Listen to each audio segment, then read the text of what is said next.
Welcome to Best Threesome Ever, a podcast discussing all things revolving around nerdy pop culture. Probably not what you were expecting, but it's just as fun. Now here are your hosts, Nick, Robb, and Kevin. Andrew Garfield is specifically said absolutely not. He's not into Spider-Man. Which means he 100% is. All right, here we go. Best Threesome Ever, episode 136, brought to you by Heroic Goods and Games and Jaybird Wines. Fuck me, I'm Nick. Shit in my mouth, I'm Rob. God fucking damn it, I'm Kevin. There it is. There it is, kids. That's how we're going to start this one. Yeah. Yes. Ooh, Good thing we don't simulcast on YouTube. That would not have gone well. No. Beep, beep, beep, beep. That would have. Well, no, you gone. can't even beep it. Their algorithm knows when you beep it, so you have to like cover it with something else. Really? Yeah, you need like a or something like that. Weird. But only for the first minute. After that, you can fucking shit and balls all you want. Nice. Oh, for live streaming, right? No, for videos. Really? Uploads. Oh, yeah. Because in, the lair, we still have the beeps, which I still think to this day. Like a third of the time. Like sometimes we're it's just like inconsistent at fuck best. I was just The rewatching. beeps were there for comedic value. But that was also before the new rules were put right, in. yeah, okay. Oh, okay. This is I like was- circa 2018, I think. When was it? Last week? Week before I was watching some of the old episodes? I still fucking find them funny. I'm just glad I was able to stretch my improv chops in that moment. Yeah, asshole. Jesus. Hey, speaking of improv, how'd your show go? Right. So this was sort of last minute, but I did a comedy stand-up set. Yeah, you did. How'd it go? Last night, actually. So here's the thing. I used to do stand-up a long time ago, but I did like one-liners and quick setup punchline jokes. Nothing. 2 lines. Nothing much. This was the first time I've ever tried doing storytelling style stand-up. And it went above average, I'll say that. Obviously, I like listening to the audience, and it was not what one would call a mainstream audience, and so you got to take the grain of salt there on that one. So they were laughing at parts that may or may not have been, or they weren't laughing at parts that should have been funny, but it was what it was, and there's parts I got to trim up. I don't know if I've ever told either of you the Simpsons story. I don't think so. Okay, No? I'll do a very, very short version of the story. I used to be in a band with this guy Berto and this other guy Matt. Matt and Berto met each other through Lutheran school. And I was the demon in their world.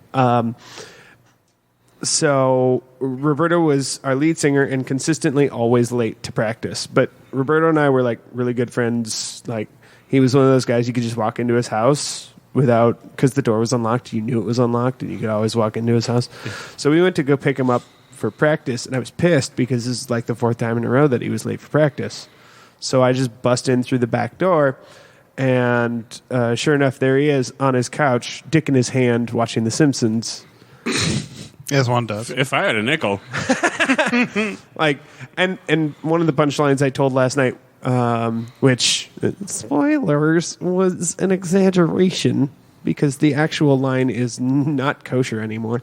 I don't know how long we stood and stared at each other. Him looking at me looking at him, his dick looking at both of us and getting awkward. But we were there long enough that Homer crossed the screen and went, ooh, which was my biggest laugh of the set. So That's good stuff. Ooh, piece of candy. yeah. So I hastily exit and fall on the ground laughing outside.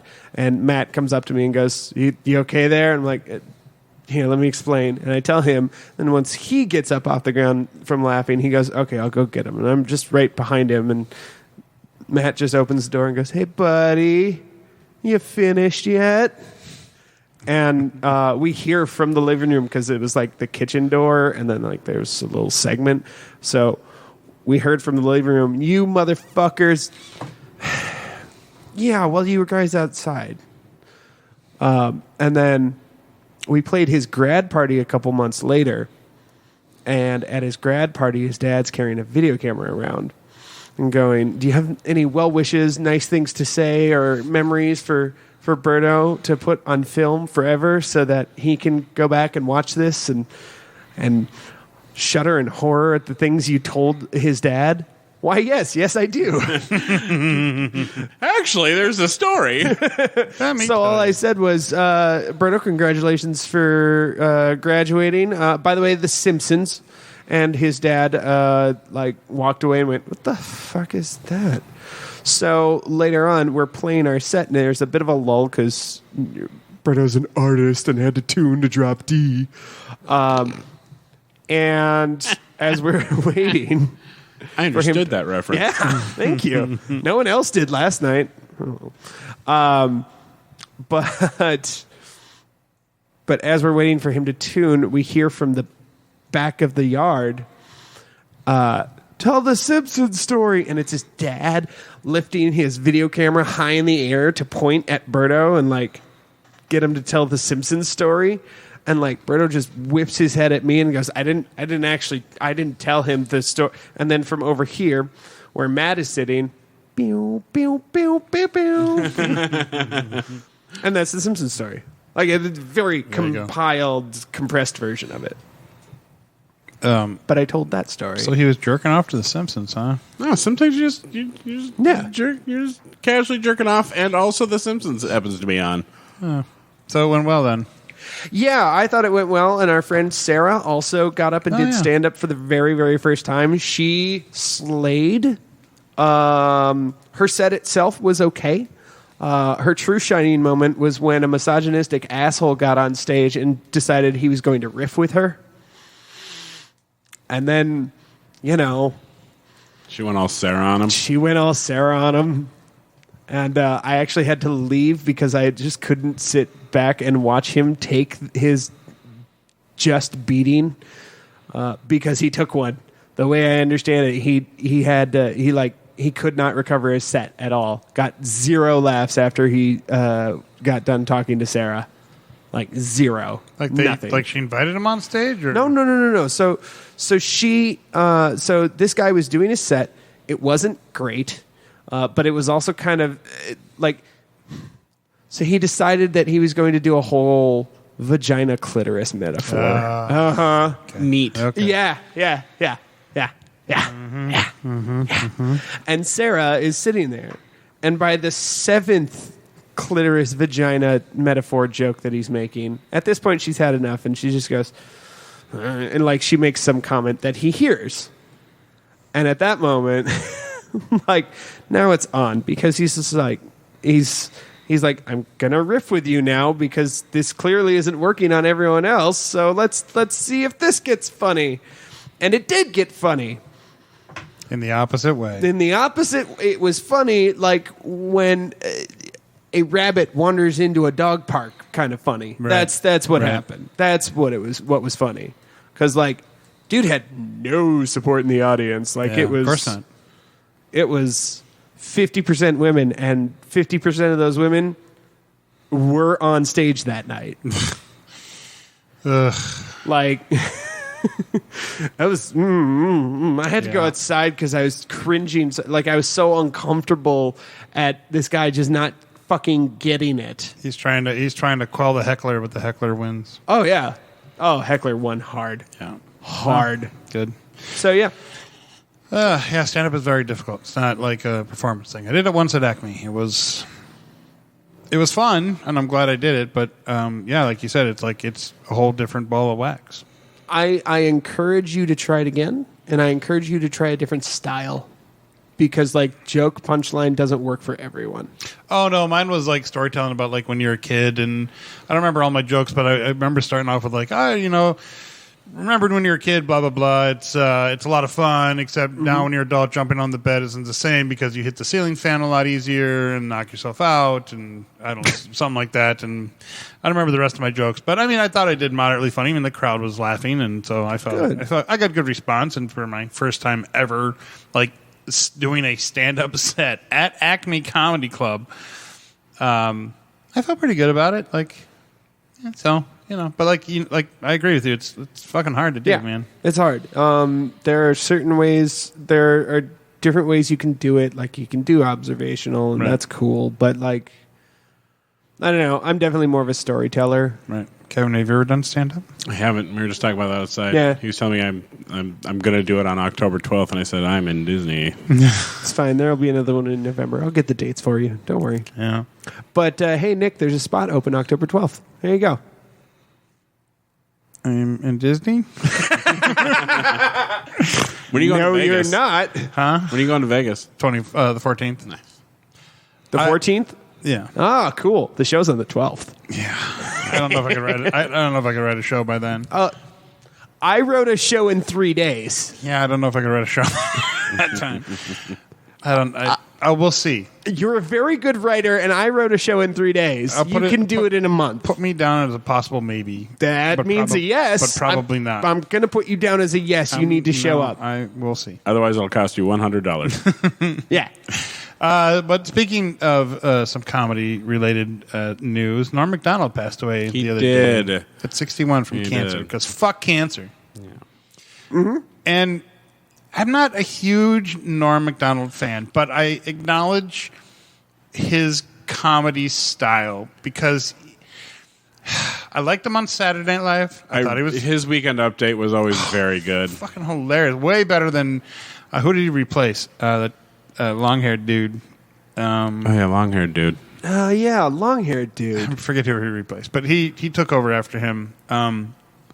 And I thought he was hilarious, and I thought he was hilarious on Saturday Night Live and some things. But like, the one thing that I can remember most recently was like on the Comedy Central used to do those roast bits. Yeah, and he got up there and was like telling all these just very awkward, weird, like jokes. He does awkward deadpan. But the thing was, if you watch well. the audience, they're like, ha, ha, ha, ha.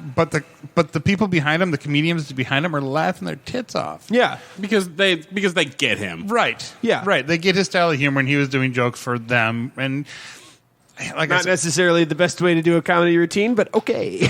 but it's Norm McDonald, and that's the way he was. So, Yeah. love him or hate him, it's sad, though. He was a pretty funny guy. He's a funny guy with a hat. It's funny. Because it's bigger than your average size hat. He was survived by his manager, Frank Stallone. That's another Norm McDonald reference. It's fine. Anyways, a moth walks into a podiatrist's office. Here's the thing. I didn't like Norm McDonald. I didn't get it. I didn't understand why I didn't like it, and I figured it out last night during the comedy show, actually. Because someone went on a bit of a rant about like a quick 2 seconds about Norm McDonald and was like, yeah, no, he hated me for being trans, so fuck him. And I'm like, did he? Let me look at this. Well, look at that. He's not great about it. His transphobia was kind of awful. Okay, that sucks. But no, I don't know. I just didn't like, ignoring that for a moment. I didn't like his style because it felt so deadpan that it didn't feel like a joke, I guess. See, and that with certain jokes that I tell, with like especially when it's observational stuff, my comedy can be really deadpan, and so I sort of get that humor really well. The difference is I think you're funny. Yeah. His particular brand and style of deadpan didn't work for me. Dennis Miller, that's who hosted before him. Oh. And then Colin Quinn had a short. Colin Quinn had a very short stint at it, and I remember that was fucking boring as fuck. Oh yeah, Colin Quinn was not good. Yeah. Bless his heart. Yeah. He went from MTV's Remote Control to Saturday Night Live. So for a very long time, it was Amy Poehler and what's his face, Seth. It was Tina Fey and that was Amy Poehler. Jimmy Fallon. Afterwards, it was, I believe. No, there was Amy Poehler and Seth Meyers for a long time. No, it was Tina Fey and Seth Meyers. Was it? I think swear so. to fucking Yeah, God, it Colin- was Amy Poehler. And now it's Amy? Colin Yost and Michael Che, and they are delightful. I love them so much. Tina Fey and Jimmy Fallon were together because Jimmy Fallon would always fucking Ruin every Ruin joke every that he joke ever by told, laughing ever. at it. Yeah. Laughing at his own joke. That Stop frustrated staring me. at the camera, you fuckface. You're just trying to be a newer version of somebody who did it before you, and you don't do it right because you're not funny. Here's the thing, though. Your impressions are okay. Here's the thing. I appreciate him more now as the host of the Tonight Show because it's centered around his style. Well, and it's he gets to be him, so he can Yeah. look at the camera and he can laugh at his own jokes and Yeah. he can be a weirdo. It's Yeah. The pressure is less. But at least he also admits that he's like, yeah, I ruined a lot and I laugh at every joke and blah blah blah. Like he admits to it. So I mean, Yeah. At least, now he does. Although my favorite one was I think Britney Spears was hosting, or no, not Britney Spears, Lindsay Lohan, and like there's a scene there at like Disney World or something, and it's I forget the actress's name, but she does kind of this like Downer, Debbie Downer, I think her name was. Debbie Downer, and the character was Debbie Downer. The actress was Rachel Dratch. Thank you. Welcome. And I she's- adore Rachel. She is a Dratch. national fucking treasure. She is, but in this one, like everybody fucking lost it. Like they could not keep. None of them could keep a straight face, and it's probably even including Rachel Dratch. And fuck, it's funny. No, but it's because she has such a lock on what that character is and why that character is funny. Yeah. So like, she could read names out of the phone book as that character, and I would laugh. I guarantee you. But it's a great sketch of people not keeping character. Yeah. So, anyways, Norm McDonald. Kevin, do you have any thoughts about Norm McDonald? Like him, hate him, dislike him? I thought he was fine in many of his roles. Like I said, I liked his Weekend Update was always decent. He did a great young Burt Reynolds because he fucking looked exactly like young Burt Reynolds. He sure did. And he sure was good as that nameless friend of Billy Madison's in that movie. Oh, yeah. Yeah. That movie was actually playing the day that he died on TV. Not surprising. Yeah. So, Yeah. well, another comedian lost to cancer. Fuck cancer. Oh yeah, just in general, fuck cancer. Right. Speaking of fucking things, how's Fest going for you guys? Sorry, I just remembered that I told a cancer joke last night. Anyways, That's right. Fest, you guys, going all right? Going good? Things better? yeah, Tiring? yeah. I started writing new jokes. Really dumb bit. You both have heard it, so I have, and it's funny. thank you. I think it's funny I appreciate that you think it's funny. because it's like there's dad jokes and then there's whatever jokes you're writing. Well, yes, clever jokes. That's what they're called. They're called clever jokes. They are clever. And Kevin, you said the funniest thing the other day, and I forgot to post about this. About like we were talking about our feet hurting. You're like, my dogs are quacking, and then you like followed it up with, it's bad if the dogs are quacking. Well, no, it was specifically because you had said quacking. I'm like, yes, because if a dog is quacking, then you know something is terribly wrong. Yeah, Yeah, that's fair. yeah. I might steal it from now on. But you got your shoes stretched out or your boots stretched out, and they're better, right? It has been better, yes. Good. Good. A lot of better interactions with the kids. Did you ever find your little thing to hand out to them? Oh yeah, Yeah, I got little badges. yeah. He sure did, and I love them. Oh, you should show me not this coming up weekend, but the following weekend. If he has any left. Oh, I'm gonna order another set, I think. Oh, okay. Nice. But they look great, and I love that. It's very clever. It's a fleur-de-lis. Just a fleur-de-lis? Yep, just Yeah, gold, okay. gold and white. Just gold and fleur-de-lis. white Oh. fleur-de-lis and Like a they put patch. safety pins on it because it's like an embroidered patch. Oh. It's super. I love it, and I'm super I'm dope. so jealous that you guys have those. The year I'm not with you, fucker. I did talk to Fudd, and I got my 10-year thing put in. So he gave me the website, and I put in my 10-year thing. So hopefully, Good. So we'll Do I have to do wait? that last weekend. Yeah. Do I have to wait for an email confirmation? Because it was like 3 questions, and it was like your name, how long have you worked there, and were you or were you not part of Feast of Fantasy in any way, shape, or form? Oh, sure. And I was like, no, but I've been there for 10 years. And they're like, okay. And then that was it. Yeah. And it was fake entertainment, most of it. Right. Anyways, I have so many feelings about that. Yeah. Well, I put games because it's technically what we were. I very much enjoy Fudd. I do He too. is a delightful human, and the world's greatest camp counselor. It's true. He's so spectacular in the mornings. He just he does raise the roof. He calls things the sex huzzah. Like, dude is goofy and corny, and just it's a nice breath of fresh air. A nice breath of fresh air. I like There it is. I like a nice breath breath of of air. Yeah, a fresh breath of Foaming something. frothy cool one. A breath of fresh air compared to perhaps others. Right. And he had a fun little thing with the 4-pint shy one day. And I don't remember exactly what it was, but it was very delightful and hilarious, and I was glad to be there and witness to this back and forth about adding, charity and blah, blah, blah. And it was like handies for the homeless or something like that. And you guys need to contribute and help out with this thing. And of course, 4-pint shy was like, yeah, absolutely. In fact, we were just thinking about that backstage when we were giving a handy to a homeless guy. It was weird. So it's fun. Nice. Yeah.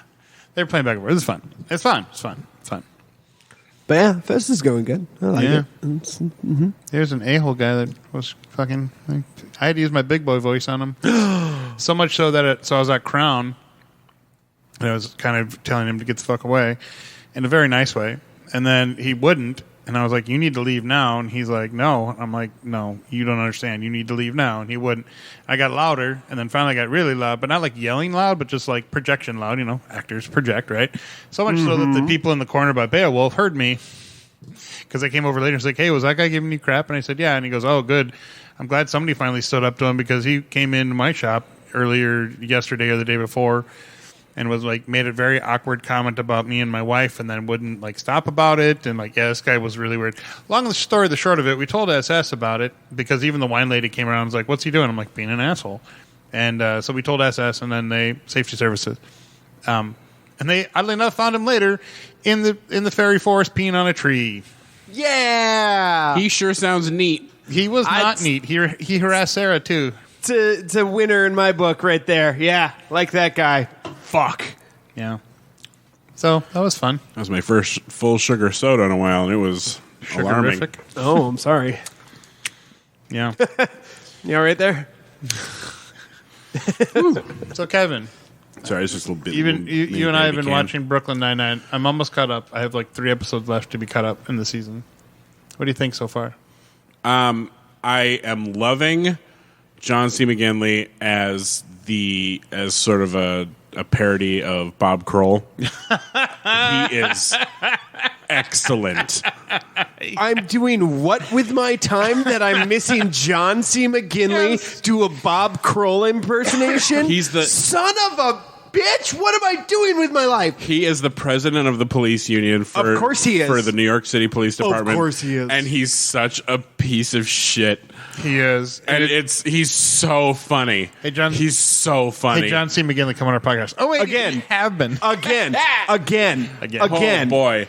The first episode was really trying to catch up on the events of like George Floyd and all that. Yep. Yeah. And they were trying to be respectful of it, but still like throwing some jokes. But a lot of them were very awkward, and they just weren't landing right. Yeah. And like, while I appreciated the message, Yeah. because I'm never one to shy away from hitting the SJW button with a bat. It was Right. It was even a little like too on the nose. Okay. Yeah. Like, I'm a person who even enjoyed like Supergirl would really nail a point home without any subtlety. But this was a lot. It was a lot. Like they were. It's all they did. And so the first episode fell a little flat for me. It's currently their worst rated episode of like a 4 something, but that's because of how mad it made conservatives. Sure, but I mean, even as a fiery leftist, it was still like, okay, guys, come on, we can do both.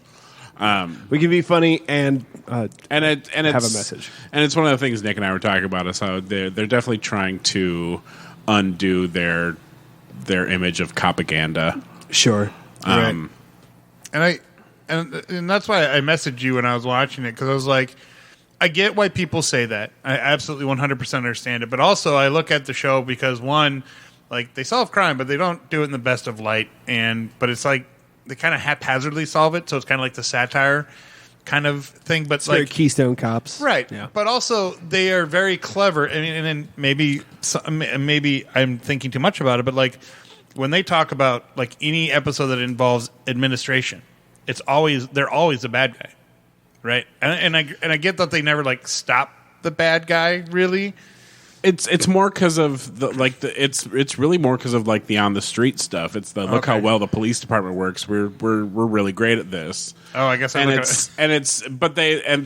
that's why I think it still works and is only on the border of being the propaganda thing, is because they do such a good job of owning mistakes and being and pointing out the fallacies, and like this group of cops are the good eggs of the basket sort of a thing, right? And that they're loudly outspoken about that, and it's what we sort of wish more cops were, kind of a thing. Yep. But that's part of the fantasy it lives in, is that these it's an entire building of gung ho, we're doing the right thing all the time sort of a thing. But after that first episode, it barely missed a beat. So cool. It's very good. It's very good, and they're not shy about saying what they want to say about it. Mm-hmm.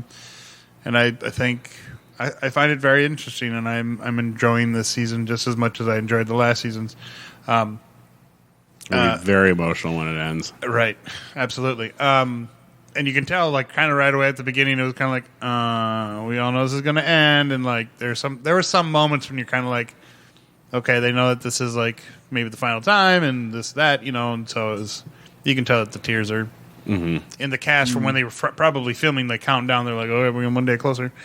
I was going to say about the propaganda thing. I guess I compare it to just to say The Rookie with Nathan Fillion. Which for sure you're going to say Police Academy. I don't know why. Oh, fuck no. It's okay. I thought Law and Order. So no, because The Rookie is very propaganda. It is. As much as I love Nathan Fillion, I mean, we always catch the bad guy. We're always doing the right thing. He's the moral compass of the show. We don't break any laws. And that's we are why so I haven't watched goody-goody. it. I'm surprised that he's in a show like that. Paycheck. I mean, maybe, I don't know, but it's like I compare Brooklyn Nine-Nine to that, and I'm just like, okay, I guess, but it's this. I guess I just can't look past the satire. Maybe it's my background. I don't know, but it's just like, and I'm not saying it's not propaganda, because it is. I mean, I do see why people think that. I absolutely do. I guess I just compare it to like a show like I said, The Rookie, and I'm just like, this is fucking... Yeah, there aren't a lot of shows where I really try and invest, and I go, okay, I hear a lot of good things about it. I hear it's well written. I'm gonna keep going on this for a while, and I just stop and go, I can't do this. Right. Like normally I'll fall out of it just because I get a little bored, or like the Arrowverse shows. I haven't really watched except for Superman and Lois, and obviously I finished Arrow, but I haven't watched any of the other series since the last Crisis. But it's like that where I'll just kind of get bored of it. But there are shows where I will really try and invest. I'm like, I hate this. I hate what I'm watching. The Rookie was one of them, and Superstore. Oh yeah. I hated it. I hated everything that was happening. I'm like, I care about many of these characters. Yep. but these situations are so fucking stupid. Yeah. And I don't know if it's just because, I had so many years of retail under my belt. No, I felt the same way. But I was like, this makes no fucking sense. I actually don't care if this girl and this stupid guy get together. I love many of you, but I hate this. I hate it, and I haven't gone back since. Yeah. I kept on trying to watch it, and I got maybe just past halfway through the first season. Like, I can't. It's the same way with you. Like, and also Supernatural. I'm so sorry, everybody. I hate it. It sucks. But I think, and that's why I still think that's why I like NYPD Blue, because it is not propaganda. Like the main character who ends up being Zipwitz is a completely flawed fucking character, and he very much deals with that all the time, and it causes problems. I use giving yourself a Sipowitz as a reference for masturbation.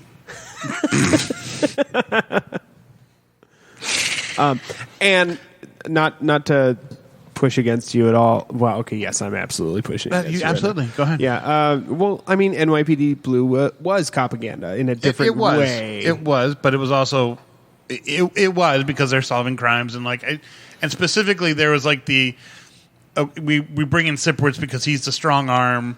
And like the whole, but if you want to have your kid found, Sipowitz is the guy they want to go find him because he's going to put the hurt on somebody to make it happen, right? Which is totally, he has all these emotional problems and all this other stuff, and you feel bad for him. So, but I mean, it's okay that he beats up. The guy. With NYPD Blue, it was dark and grounded. With the rookie, it's happy, bright, and right, just like that, and.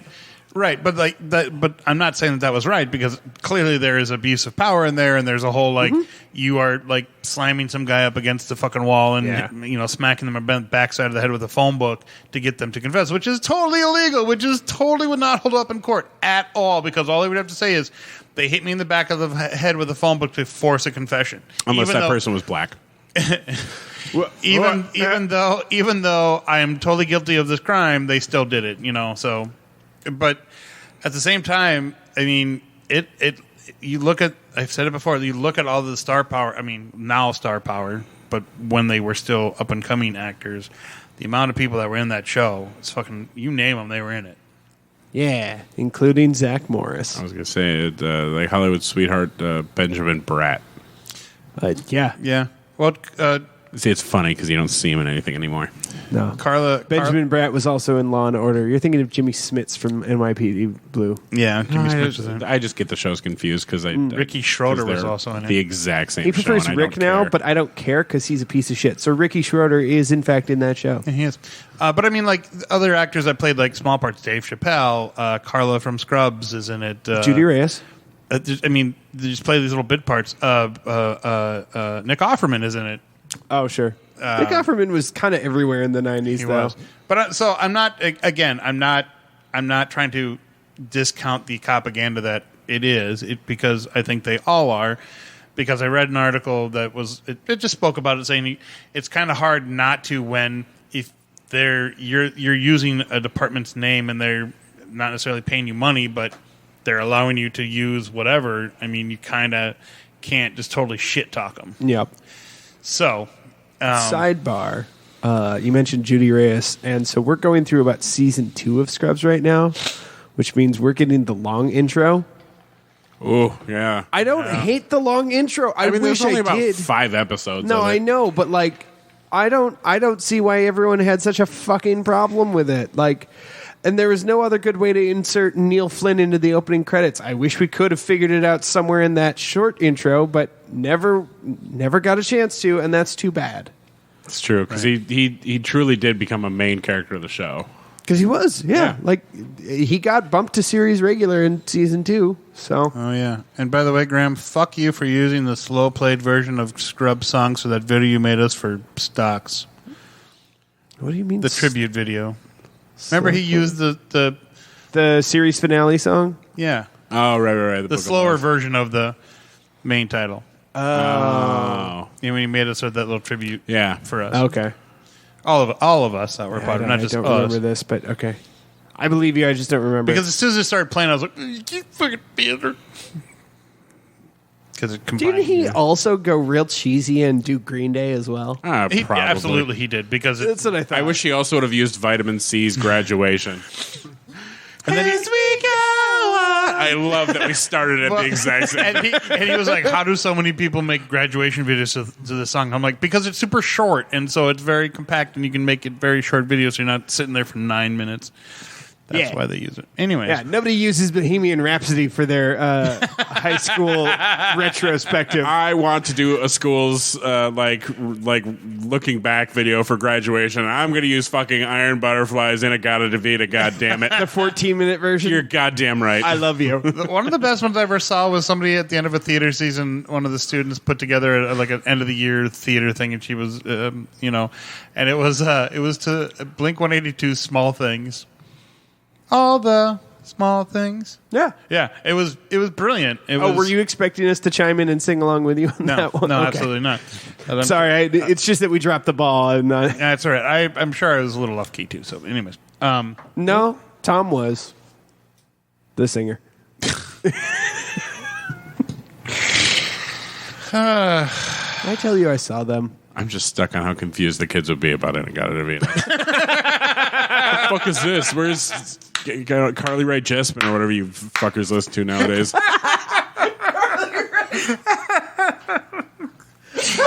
I'm just kidding. I'm on TikTok. Well, at least they listen to Carly Rae Jepsen and not Carly Rae Summer. speaking of which, you can find us on TikTok. You can. What's the name of our TikTok? At best threesome ever. It's easy. Sweet. Yeah, it's Then I'm real another word. fucking easy to find. I've been making a lot of best threesome ever jokes at festival handing out, and Heather plays along with it and it's great. She's like, "Man, that'd be sounded like a really great podcast." I'm like, "You're right, it would." And then the customer will be like, "Oh man, yeah, that would be kind of fun." I'm like, "Weird, because I actually have a podcast called Best Threesome Ever." They're like, "Do you?" And I'm like, "Yes, I do. Here's a card." I'm surprised you don't You're put them on all- like a little card holder thing. Right? Because that wouldn't be period. You're mean, but who gives a shit? Like my big giant plastic stein I've been drinking out of the past. Yes, like your big giant plastic stein. Everybody loves it, and I'm like, I'm Such a mess. I said I'm I'm overcompensating for my alcoholism. That's why I have it. It wouldn't be period. You know what everybody loves? My goddamn lightsaber right there. It has been fair. a hit everywhere. That's fair. All right. Should we get to our pop culture bullshit podcast? I should. If this is your first episode, welcome. We're sorry. Thank you. Yeah, you're right. This has been another episode of Three Guys Do This instead of going to therapy. Ah, damn it. It's funny because it's true. Joke's on you, I'm in therapy. Yeah, but you just placed that grenade directly in the middle of the table and just went, because- "See ya, suckers." It's because of that stupid comic. Yeah. Joke's I on know. you. I should be in therapy. Yes. Yeah. Everyone should. Damn it. Hey, you, listener, go to therapy. Hey, you listener, you're all right. But still go to therapy. But also go to therapy. Yeah, absolutely. Mental health is important. It is very important. Hey, Rob, why don't you go to therapy? I know. I probably will at know. some point. I'm just fucking busy right now. I understand financials being an issue as well. Right. So, moving on to our bullshit podcast, what we do. Sure. I think there are a couple of pretty cool trailers. There were, but we're going to talk about What If real quick. God damn it. Okay, fine. It was good. Okay, yeah, that was good. Yeah, it was good. Okay, so trailers. I wasn't a big fan of the zombie episode, but I thought it was cool. Okay, so I watched the most episodes that have come out was the Doctor Strange one, where instead of his hands being destroyed, Rachel McAdams' character dies he instead. loses his heart. Yeah, It's a very Groundhog Day moment. yeah, That poor character can't catch a break. She is plot filler. she sure is. I hope she is. I hope she's much better in the next movie. Yeah, But I'm But sorry. I'm not counting on it. And for the first time, one of the characters talked to the Watcher. And he's like, "Why aren't you helping?" Yeah. And the Watcher's like, because, Fuck you. He's like, because clearly she's meant to die. I can't change that. There's nothing Yeah. I can do. I am not to interfere. and you're a dick. And you're being an asshole. Yeah, I told you not to do this, motherfucker. it's just fucking weird. That episode was trippy and I liked it, but also Dude, too many feels, man. Too many feels. Yeah, I wasn't very. I mean, I was impressed, but I wasn't. It was a good episode, but I just wasn't impressed by it. And then the zombie one, which I love zombies. Don't get me wrong. And if you know me, I fucking love zombies. But this one, I was just like, okay. I mean, this one's based off of a Comic? based off of a storyline of the comic. Yeah. It There was an alternate timeline called Marvel Zombies. Yeah. Because Marvel does have What If comics, Right, yeah, which is where the Spider Girl comic came from. Yeah. Yep. Peter and Mary J's daughter. Yeah. But as- the magic cloak was the best part of that episode. I was going to say what Kevin mentioned before the episode. It was and the Futurama Paul Rudd head with the cloak of levitation. It was just fucking choice. Yep. Yeah. Also, our first actual canonical reference to fucking Uncle Ben. Weird. Yeah. Weird. Well, No. No, like first actual mention of his name. His name has never been mentioned in the films. yeah, it This has. is the first time. No, I think he just says my uncle in the first one. Has he? I think so. I don't think he says Never Uncle says Ben. Uncle Ben. I think he just says uncle. I thought in Far From Home he said when he was going through his whole Tony Stark blah blah blah, he mentioned something about Uncle Ben. I thought he said Uncle Ben. Nope. He never once says Uncle Maybe I Ben. made that up in my head. But I think the suitcase he used said Ben Parker on it. No. The suitcase said BFP, Benjamin Franklin, which stood for Benjamin Franklin Parker, which, if you're a comic book fan, you know exactly what that means. But, like, no, they never, it doesn't That's say probably Ben why I just Parker. translated it in my head. Yep. Yeah. Yep. Huh. Yeah, that's what I thought. Interesting. Yeah.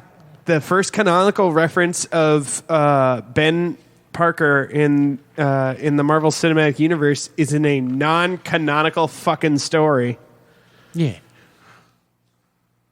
It was weird having the Marvel Zombies without Deadpool. Yeah. That was a little weird, admittedly. Because he was such a big part of the comic line. But more Chadwick Boseman. More Chadwick Boseman, though. Like, Yeah. that was great. I liked him in that. That was fun. I think with the exception of Peter, everyone was their voice. I don't know. No. That was also not Liv Tyler. No, it was not Liv Tyler.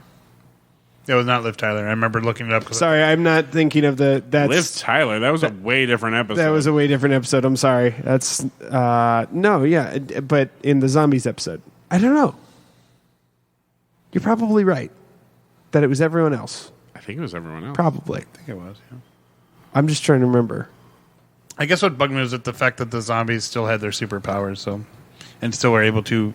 I mean, Because they're not like zombie zombies. They're zombie zombies. yeah, it's They're not a, zombies. They're it's just a zombies. quantum zone virus. Okay. Because Yeah, okay, fair because superheroes are super for a reason. So their Right. Yeah. zombie versions are going to be a little smarter. Right.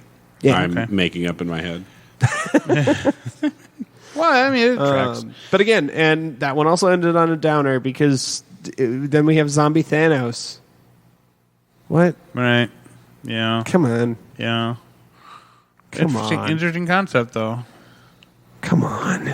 Right. Evangeline Lilly was Hope. John Favreau was Happy. Denai Guerrero was Okoye. Emily Van Camp was Sharon Carter. Even David, I can never pronounce his last name. David Dasmalchian. Fucking the polka dot man was Kurt. Yeah, the only David person. Dasmalchian. The only person who was different was Was, Peter Parker. Oh. Interesting. All right. Yeah, fuck off. All right. Nice. So what were you talking about? Was there some trailers? Brooklyn Nine-Nine. I thought. No, we're way Today's the past that. Killmonger episode, by the way. The Killmonger saves Tony Stark. Should be a good one. Oh. I'm gonna watch this as soon as we're done recording. So yeah, there's been some trailers, not just in the movie world, but also the video game world, because Sony had their showcase, and I'm ready to fucking Yeah. talk about them. Do you want to do games or you want to do movies? Let's first? do games first. Let's do games first. All right. Just so everybody knows, there is going to be a happy ending at the end of this episode where Kevin and Robb will talk about Shang Chi, and I will play the part of Robb and be the person who actually didn't see it this time because I was busy as fuck. And I swear you both said you had seen it. I was planning on seeing it on Friday, but then I got pulled into something with my brother, and I was like, fuck. So That motherfucker. I know. I think you could have made time. Not and I was like, oh, I could just see it Thursday night, and then, well, I was supposed to have a date, but she canceled. Anyway, So video games. so video games. So the Sony PlayStation showcase. Yeah. Had some good stuff. They had a first trailer for the new Spider-Man game. Yep. Which they showed Venom. Interesting. Okay. But Insomniac also had another showcase, which was it's a bar. You hear a country song. Dudes are lying on the floor everywhere, and then it shows a guy in a coat who's drinking a whiskey as a dude's about to come at him, and then you see 3 claws pop out of his hands, and it just goes fucking Wolverine. So the team who brought us the incredible Spider-Man games of both the first one and Miles Morales are giving us a Wolverine game. Nice. I'm hoping it's rated M for mature and it's a goddamn bloodbath. Right. Because Wolverine, that's what he does. He punches people in the face and then knives explode out of it. Yeah. You're ready to eat and hopefully it's better than that Marvel's Avengers game. Well, I mean, it's a completely different company. Oh, okay. But that company is putting They're out doing the Guardians of the Guardians Galaxy game, yeah. game, which does look better. Yeah, it does look better. Because it's not a that weird half multiplayer bullshit microtransaction. Yeah. This is just straight up single player Guardians of the Galaxy, even some space shooter levels, which is pretty cool. Oh, nice. Sweet. You get to fly the jet. The Milano. That too. Yeah. Named after the incomparable Alyssa Milano. I thought it was named after the cookie. No. They're good cookies. Ever had one? They're delicious. So video games. There was also one for the Tiny Tina's Borderlands, yes. It was in-game footage, too. It was great. Yes, I loved it. The Tiny Tina's Wonderlands. Yep. Which looks very good. The Return of Butt Stallion! Yeah. It's a pony made of diamonds, literal diamonds. Named him Butt Stallion. It's great. There's also God of War Ragnarok. Oh yeah, I heard about this. I've only seen like the character images. Well, which is interesting because in the trailer you didn't actually see Thor, just his hammer in his hand and a bit of leg, and it turns out he's a chonky boy. And all of the chads are real upsetty spaghetti about it, and all the gamer girls are thirsty as shit. So I'm going to side with the girls on this one. As one should. Being yourself a chunky boy. There was 14 seconds of the Knights of the Old Republic remake. Yeah. Where all it showcased was some cinematic footage of Darth Revan being all Darth Revan. You can roll your eyes all you want. Fuck you. It's gonna be good. No, I want. I'm rolling my eyes for a different reason. I want in-game footage. That's what I want. The same, but I think they just started it. So okay. All right. But what we did get a lot of footage for was the new game called Forspoken, where a girl played by the tall drink of water from the new Charlie's Angels movie. Okay. Yeah. The one that wasn't Kristen Stewart or Jasmine. Or the Pink Power Ranger, Ranger. No, it precisely. It was the one who wasn't those two. Yeah. She is a girl of the modern age, and she gets pulled through a portal into like a fantasy realm, and it's magic and lots of like good looking magic. Cool. Which there aren't enough games where like the magic seems accessible. A lot of times it's the recharges, and you start out really shitty, and then by the very end of the game you finally feel like you can do something. This one looks like you get good magic right away. And so it looks real good. It has a stupid name, but it looks pretty fucking good. Yeah, I was gonna say that is a really just awful name for a video game. Forspoken. Mm-hmm. Is that the Forspoken? And it had a different name before that sounded a lot cooler, but of course it did. Here we are. Of course it did.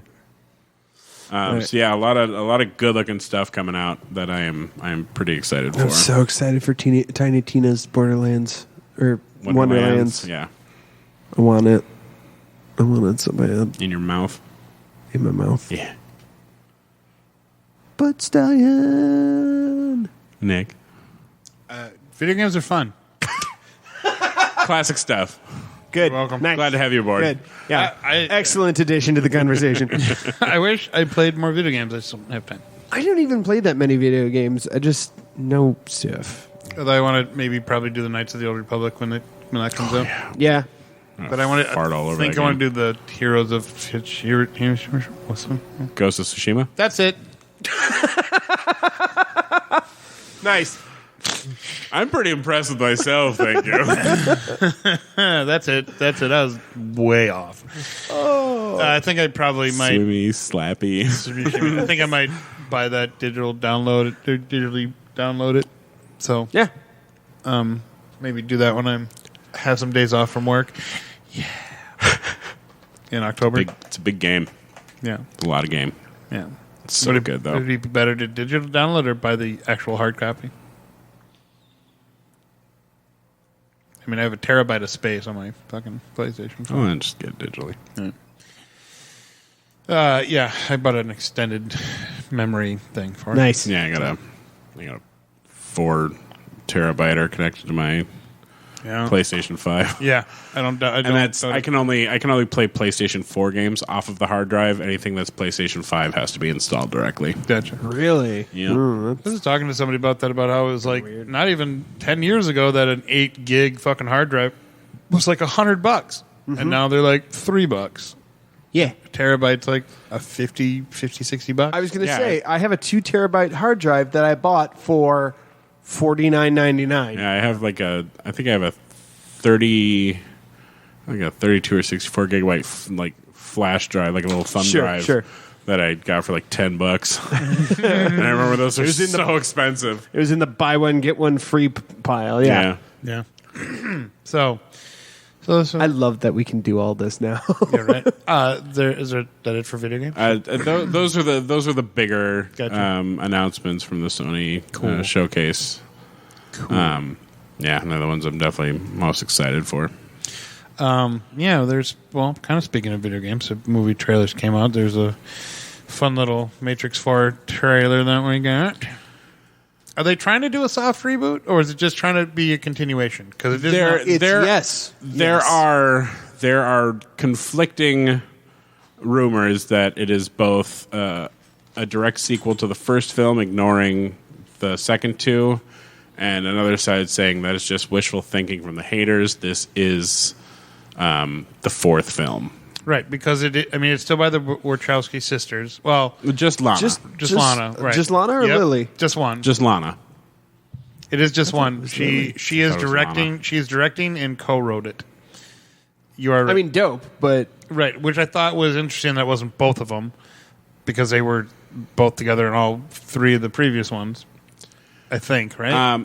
And the reason why is that in that trailer, I do believe there are a few scenes that were from 2 and 3. you're right. Right. It was Lana. I take Matrix very seriously. I am in the minority of people that did not hate 2 and 3. I didn't hate it. Because I did the work, and I believe we've talked about this on the show before, that I don't think you should have to do the work to enjoy something to its fullest. Right. But because I did, I enjoyed it more. Right, And that so I did watched I. the entire Animatrix Me too. and played Enter the Matrix, the video game.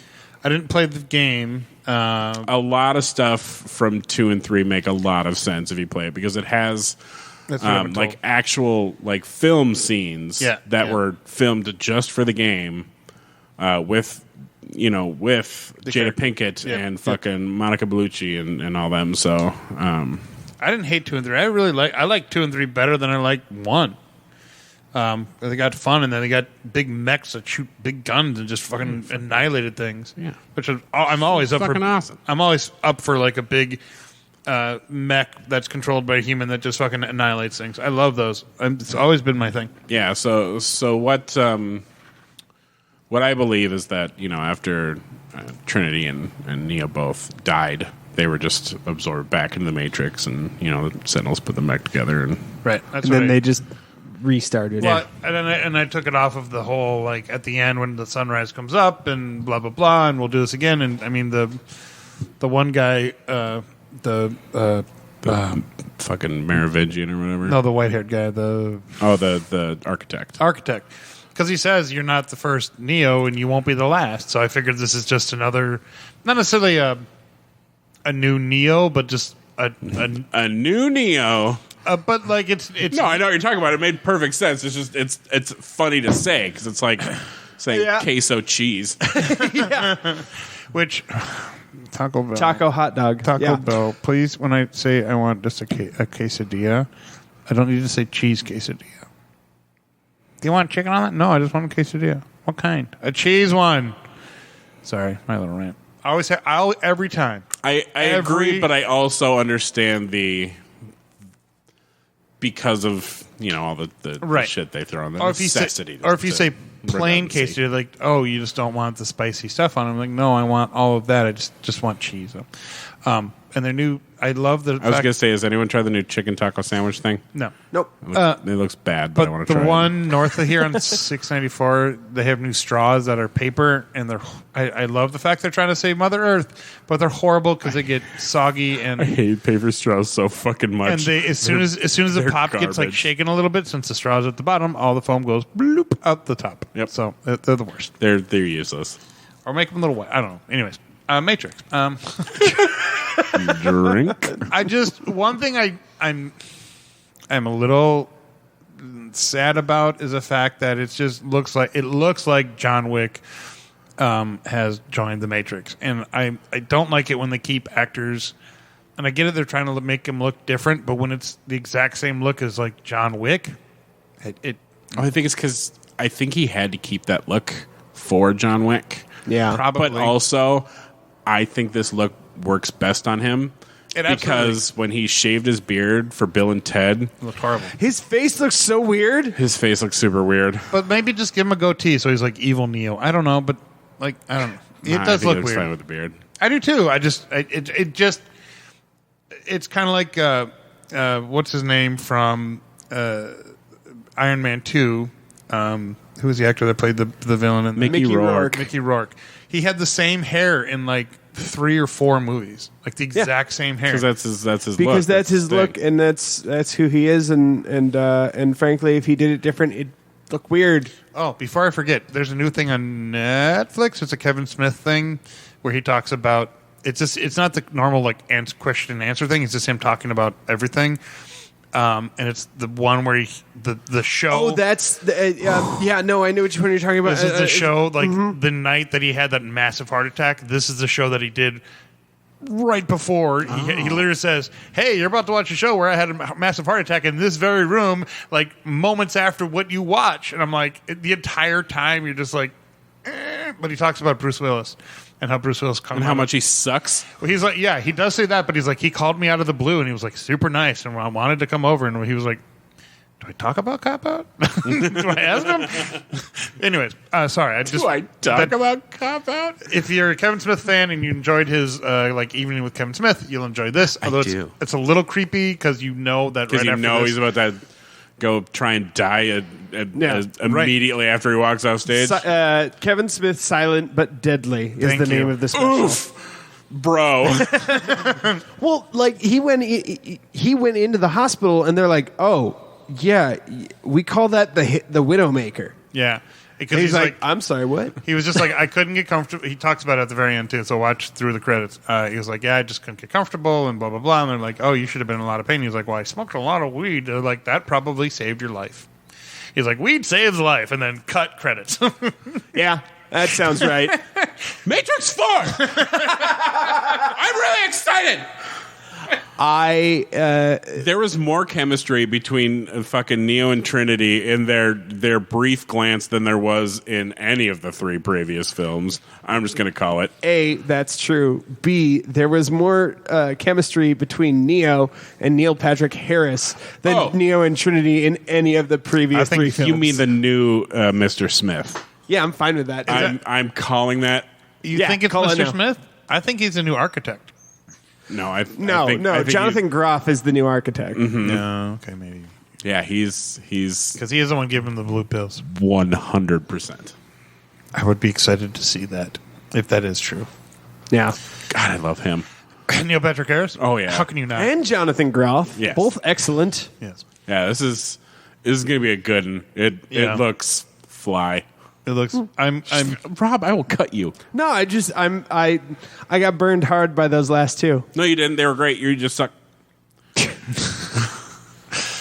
I saw Revolutions in theaters, man. Me So did too. And I I. walked out. I was like, that was awesome. I did too. I saw. Was it as good as the first? No, but that was great. I saw both. I saw all in the No, theaters. whichever multiple one times. is the third one. I didn't see the second one in theaters, but I saw the third one in theaters. Revelations.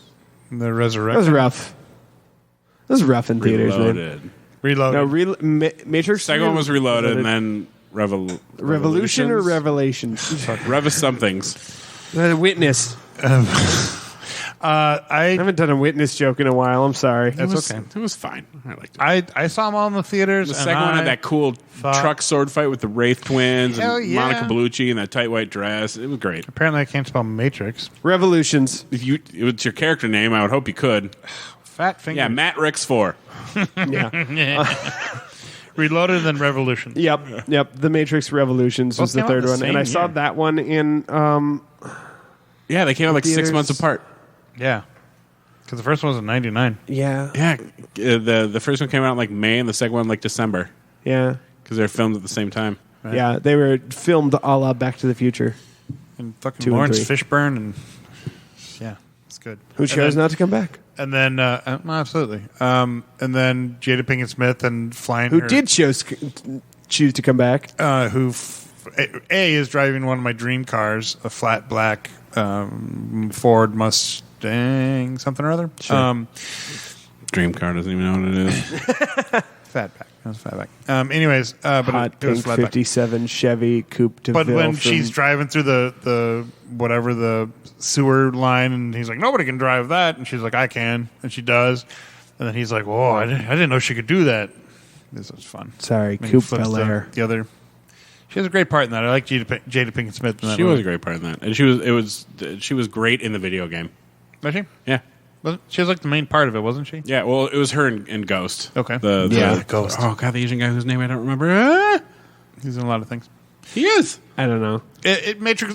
This new one looks good, and I like how they're keeping some of the stuff from the first one with the rabbit hole and the Alice in Wonderland. I appreciate that they used Jefferson Starship in the open in the trailer. Yeah. Go ask Alice One of the least. when she's 10 feet tall. I really like that song too, though. So I'm weird.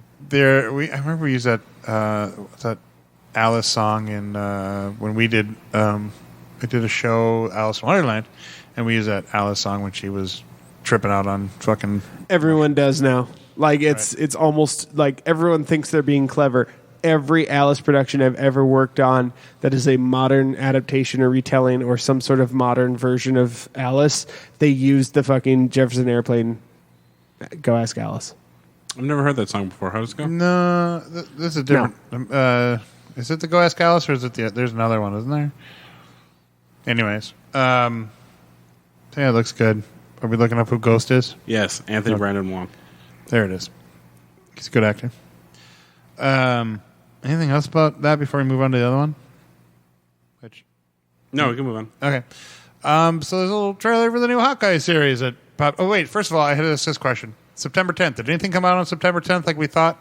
I don't think so. Oh, that's disappointing. That is disappointing. All right. So Hawkeye trailer came out for the new Disney Plus series. And Rob, how did you describe it? It's Marvel's Die Hard. And Kevin and I both felt that. How do we put it, Kevin? That I'm going to love I'm going to love every fucking minute of it. I didn't say I wouldn't. I just said know. it's Marvel's Die Hard because it absolutely is. It absolutely is. It absolutely is, and I'm here for that. Like that's. I want a comedy Marvel show. Technically, the Spider-Man 2 and Wolverine trailers came out on September 10th because that was the morning of the Sony showcase, but I don't think that counts. Okay. No, it's Sony. Yeah. This looks so fucking good. This is the perfect role for Jeremy Renner to star in or co-star, I guess, because there's probably more around Haley. Last name Haley. What's her name? Haley. Her. Haley Steinfeld. Thank you. Yep. I'm sure it probably will end up focusing more around her, but for Jeremy Renner to finally be like a headliner of a movie, this is like the perfect movie or series for him, in my opinion, because we get to see Jeremy Renner be fun and enjoy his character, especially after.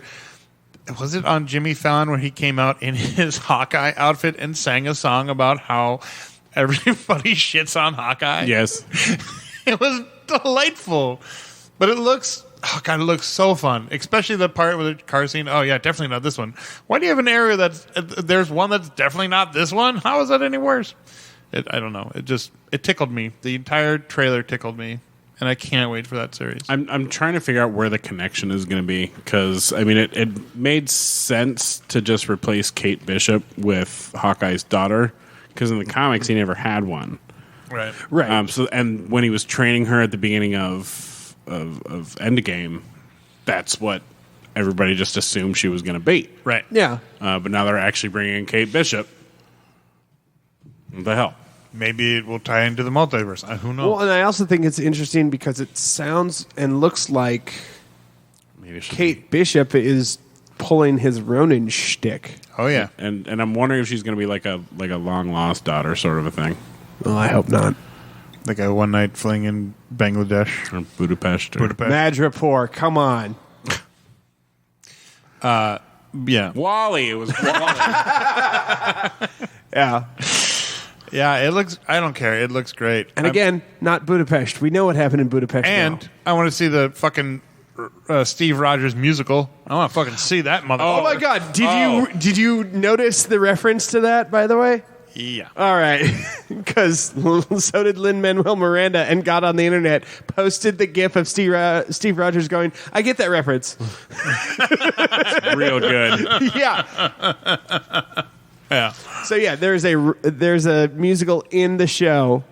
It's about Steve Rogers' life. It's called Rogers the Musical, and the set looks exactly like the Hamilton set. What if they filmed it on the Hamilton set? I would not be surprised. Since it was vacated for a little while. Which, by the way, Broadway's back up and running. Kids, sure is. And they've been very successful.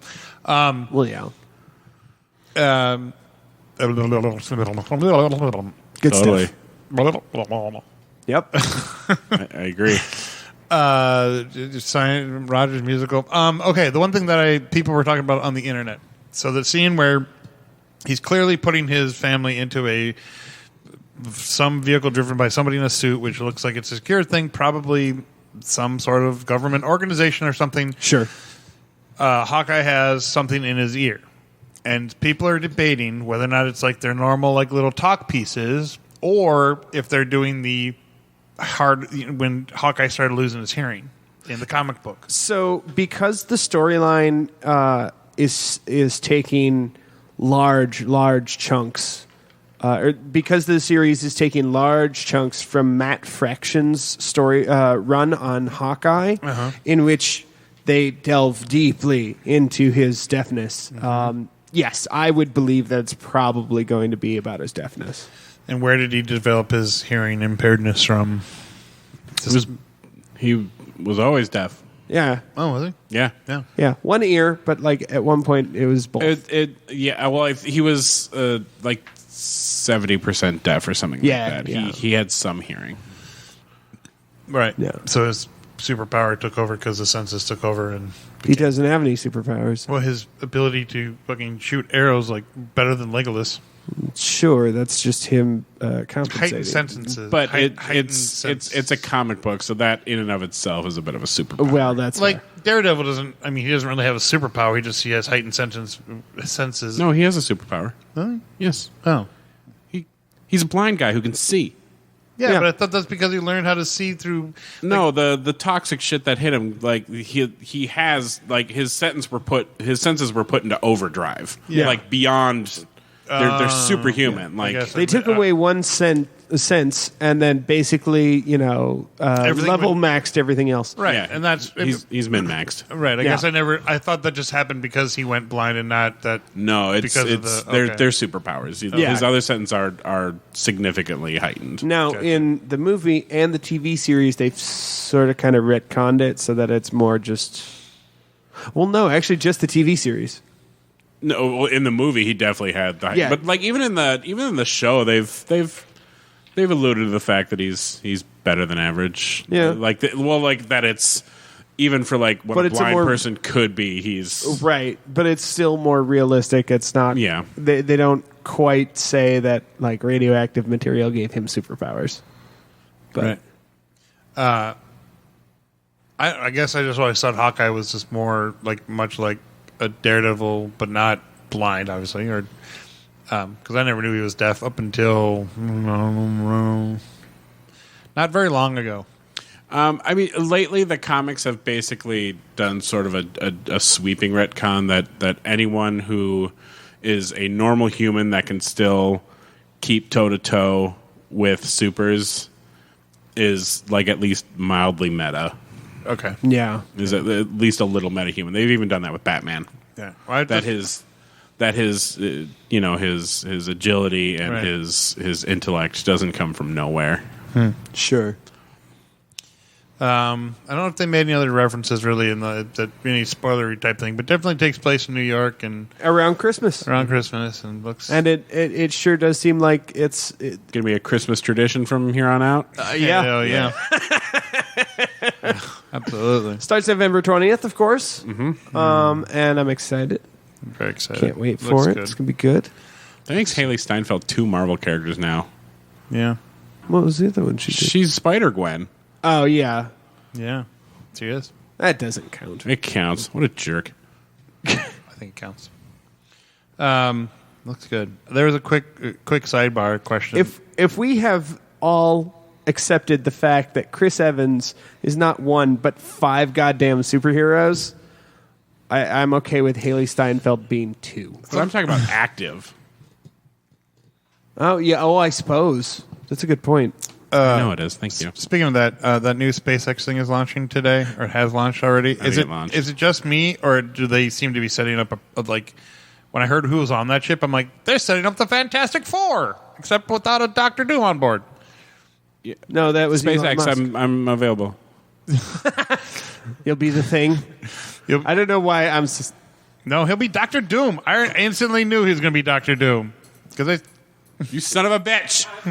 You son of a bitch. I'm so sorry. Speaking of space stuff, Star Trek and Strange New Worlds came out with a bunch of like footagey stuff and New trailer for Picard season 2. Oh, did we? I didn't see Yeah. I thought we talked about that. Did we not? No, we did not. There's That a was new. So haven't there's seen it. lots of stuff in the Star Trek world. Also, Lower Decks is really good. If you're not watching it, you're an idiot. I'm an idiot. Lord, Decks is awesome. It's so good. Oh my god. I should get the Paramount fucking. Anyways, Kevin, I'm sorry. Of course, you're Dr. Doom. I apologize. But yeah, so they've shown like the cast and who's going to be in it, and they have a few new characters, and then they're bringing back some old ones. They have a young Uhura. They have instead of the doctor who prescribes whiskey from the pilot, they're I'm blanking on the character's name. The black doctor in the original series. Yeah, you always saw Nurse Chapel, but he was in a number of episodes. Yeah. Not Dr. McCoy? No, because he was he was He and was Kirk like transferred at the same time. yes. God damn it. At some point, that was established. I don't know when, because it sure wasn't established in the original series. Dr. Mabenga. There it is. Oh, okay. He was played by Booker Bradshaw. He's going to be the primary doctor in this. Dope. Yeah. Yes, quite dope. So, just a little. But Nurse Chapel will be in it as well. And I'm wondering if they're going to bring in any of the yeomans. Sure. Nurse. She was the blonde, right? Nurse Yes, Chapel? she was Majel Barrett. Yeah. So they're recasting. Sorry. Majel Barrett was number 1, and then she was a different nurse. Nurse Chapel was played by what's her face? Surprisingly, Grace Lee Whitney. had a No, that was wonderful Yeoman little. Rand. I'm sorry. Had a wonderful little send off in. No, Nurse Chapel was Majel Barrett. I was right. Okay. Okay. No, maybe it wasn't Nurse Barrett. Who was it? There was a blonde female that was in the original series that had a nice little send off That is Yeoman Rand, played by Grace Lee Whitney. There it is. She had a nice little send off in In the Voyager episode. the Voyager episode, but I was thinking more Star Trek 6, Undiscovered Country. Oh, yeah. Yeah, she was actually in She was in most of them. in most fact. of the movies Yeah. as kind of a background character, but she was in them. But like she was one of the supporting kind of characters. That was Janice. Janice. No, sorry, not. the character is Janice Rand.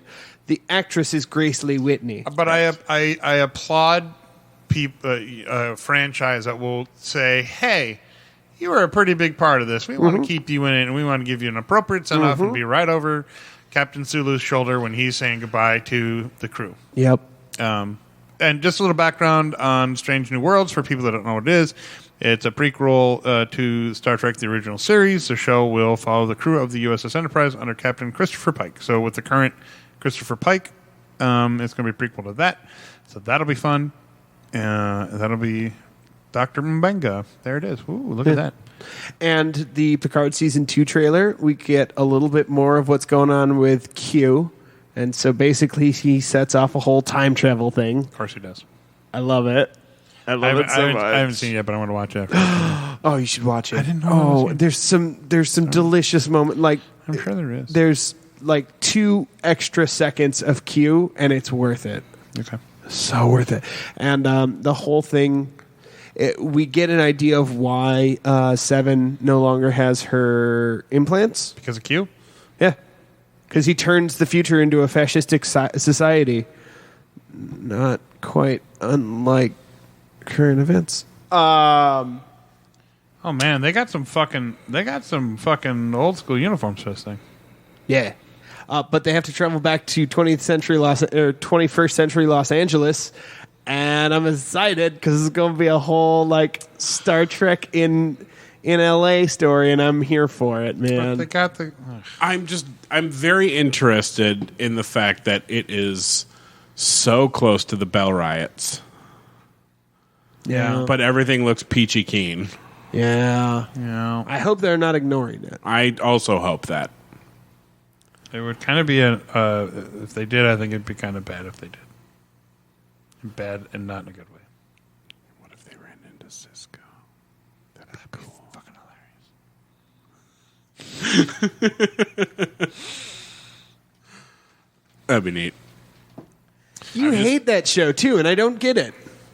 Because it's really boring most of the time. It is really boring. I don't disagree with you there, Kevin. That's fair. That's fair. But I just enjoy your Star Trek. We still can't seem to get home after 7 years. I will. Thank you.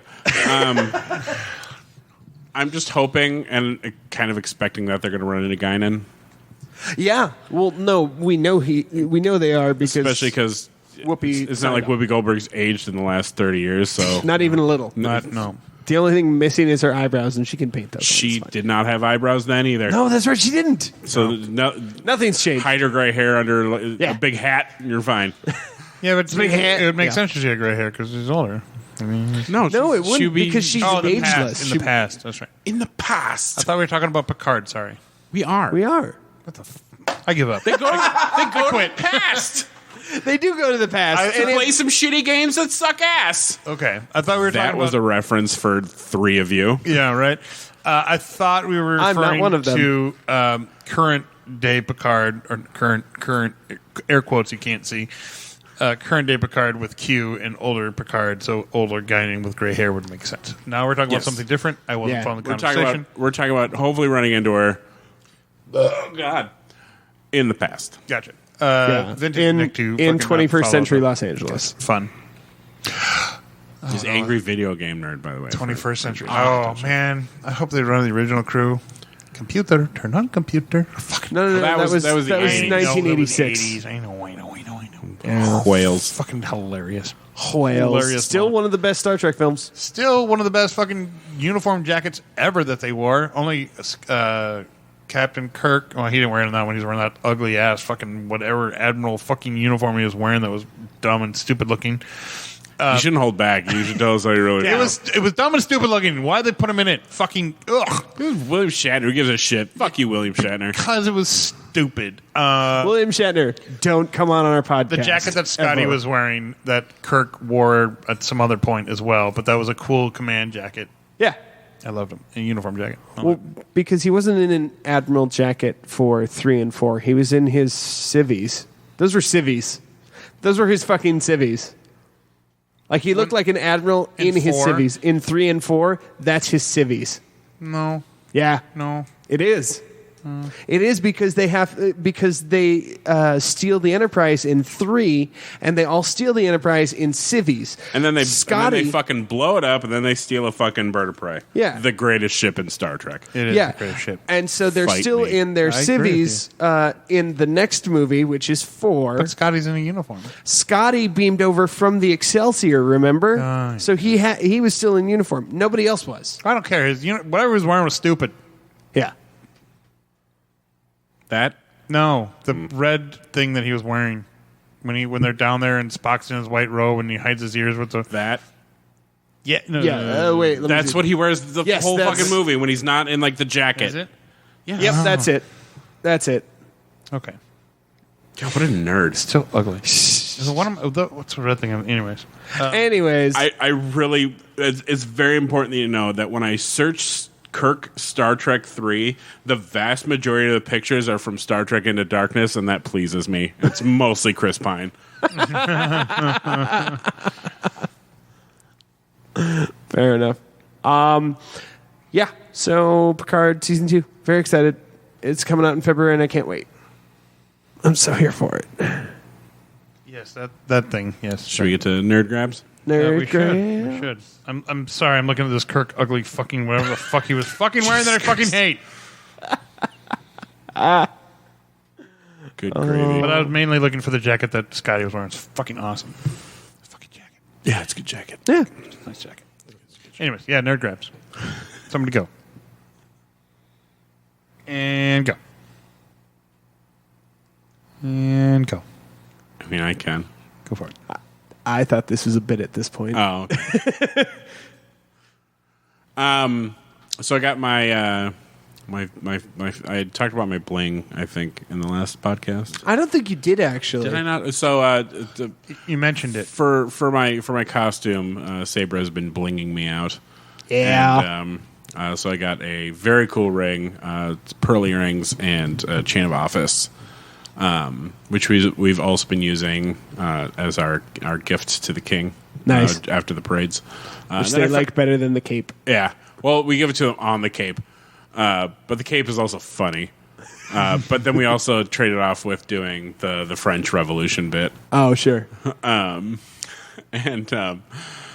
But I got my last piece, and it's this very cool fleur-de-lis badge that she got me. And so I'm excited to see it. yeah. So I'll be fully decked out Nice. this weekend. Yeah, your chain thing is fucking cool. Yeah, the chain thing's pretty fucking cool. Yeah, it It's is. very fucking I cool. dig it. Looks super legit. I might even pull it up a little bit more and have somebody help me pin it to the back. Because it is very long. Otherwise, I might see if I can take a couple of chunks out of it. Sure. There you go.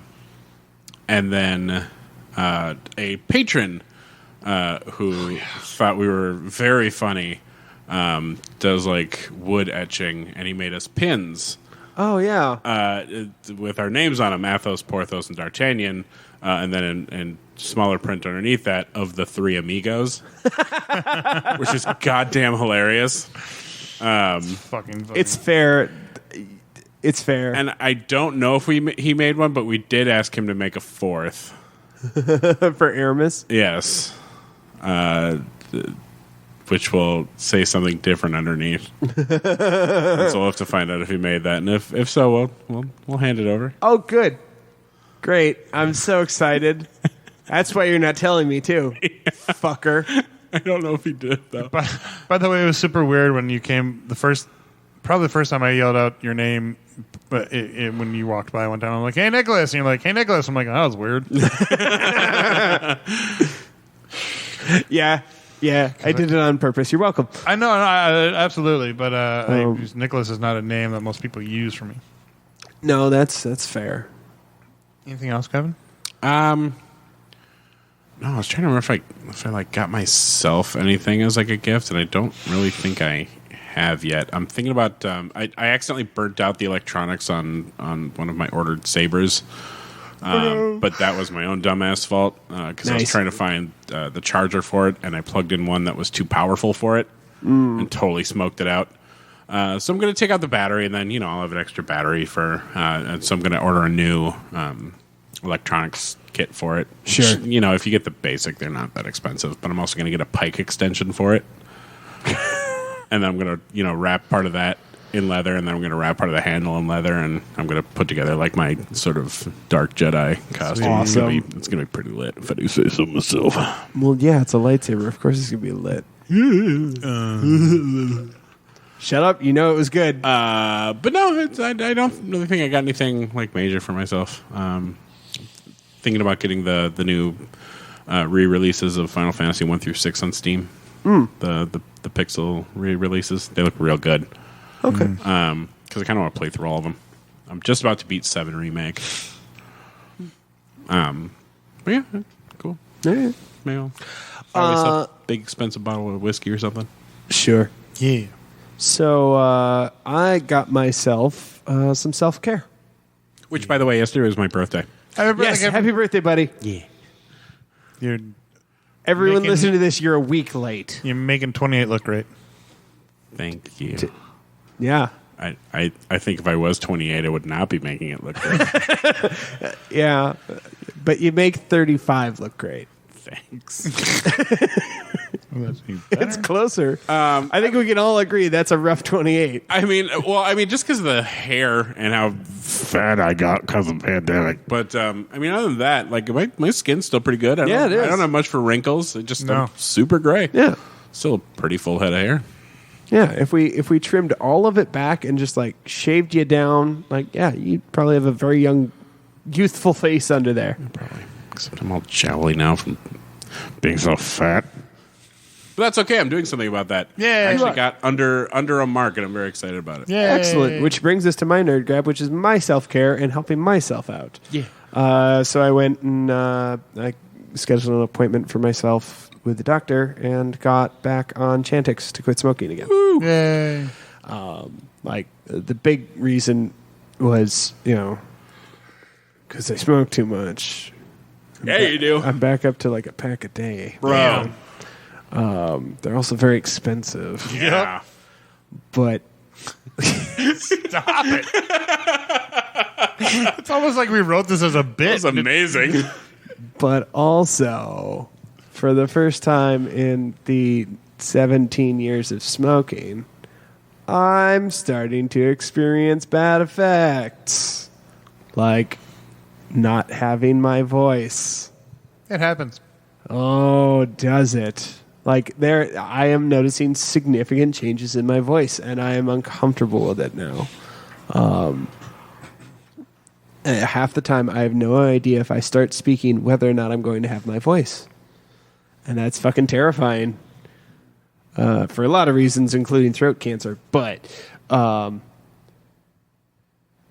I got back on Chantix, and I took my first pill today. Yay. Yeah, so. That's good. Anything else? No, I honestly couldn't think of anything actually nerdy that I did other than, being good to myself and my body. Yeah, there's nothing wrong with that. Yeah. Self-care is always good. So if you're out there listening, self-care is always good. Take care of yourself. Do something for yourself. Drink water, you dehydrated noodle. Don't feel bad about Love it. you. Don't ever feel bad about taking care of yourself or doing something for yourself or making a decision based on what will make you happy. Yeah, go see a therapist, Nick. Rob. Eventually. Yeah, no, that's fair. That's the next step, by the way, actually. That was the other thing I talked about with my doctor's office. I was like, she wanted to check back in on me in 3 months. I'm like, can we do this in a month? I wanted to get this out of the way first, but I've got other things. She's like, oh, like what? I'm like, pick. I would like to start talking about my depression and anxiety and figuring that shit out. And Right. she goes, yeah, all right, we'll set up for a month from now. That sounds great. Well, like I said, yeah. Well, speaking about that, I mean, I like I said with Fest, for me, like being out there and up with a better mindset has definitely been very uplifting. And I this past weekend had a 30-minute conversation with an old person I haven't talked to in a couple years, Cool. and it was very nice. And it was Cool. Sarah, Ah, all right. oddly enough, over by the stocks. Oh, buddy. Well, it was pure coincidental. I'm watching you tear up right now. Well, I believe she was having lunch in the office. Oh yeah, no. Hey, her normal mentioned that spread, she was- pick up, Yep, her picnic basket. Right, and I was like, First of all, it's a picnic basket. I'm sorry, you're right. It is a picnic basket. and I when I was trying to sit over there, and of course every table had like one person at it, and then like the one open one didn't have benches around it. I was like, oh, sad face. And I was like staring at it. I was like, she's like, well, you could just come sit over here. I was like, yep, I could. So I did. Yay. And it was it was nice. Good. It was good. It was nice. Good. And then we watched some idiot try to actually put his head through the stocks. Like, not lift the thing. Like, the kid was old enough to know that you could just look at it for half a second, know that it lifts, because the person next to him, who I'm assuming was a family member, did the same thing. Did lift it. And literally tried to, like, put their head in the hole. And I was like, oh. Yep. Yeah. So, I'm so glad we don't have anything to do with that stage anymore. Oh, fuck yeah. I'm so fucking terrified for the day that that somebody fucking hurts themselves, and then I'm relieved that we don't have to fucking deal with it. Yeah. No, thank you. But anyway, speaking of Fest, my nerd grab. One thing I bought was I admired Kevin's eating utensils, and I was like, oh, I know there's somebody here that sells them. So I went to Legacy, and who I knew I'd seen him before, Legacy Armor or whatever. And I was like, I go over there and talk to him. And I looked at and they didn't have it. They're like, nah, we normally do, but we don't have it this season because we don't have a lot of stuff this season, but probably next season. I'm like, I don't want to wait till next season. So I went over to Arms and Armor, which I was like, they make great stuff, but they're fucking expensive. So I kind of reluctantly went over there. And I found one set, but it was like $100. I'm like, no. But then I found another set, which oddly enough is like ivory handled, a pick and a knife. So like an old school fork before they had actually had forks. They used a little pick and a little knife with a black leather sheath. It was like $65. Oh yeah, that's right. You did show me that. Yeah, I don't like how it attaches, but I'm gonna find a better way to attach it. But I don't like how mine attaches either. I had to kind of finagle it. Yeah, I'm gonna say jerry rig this thing. Make a pouch for it.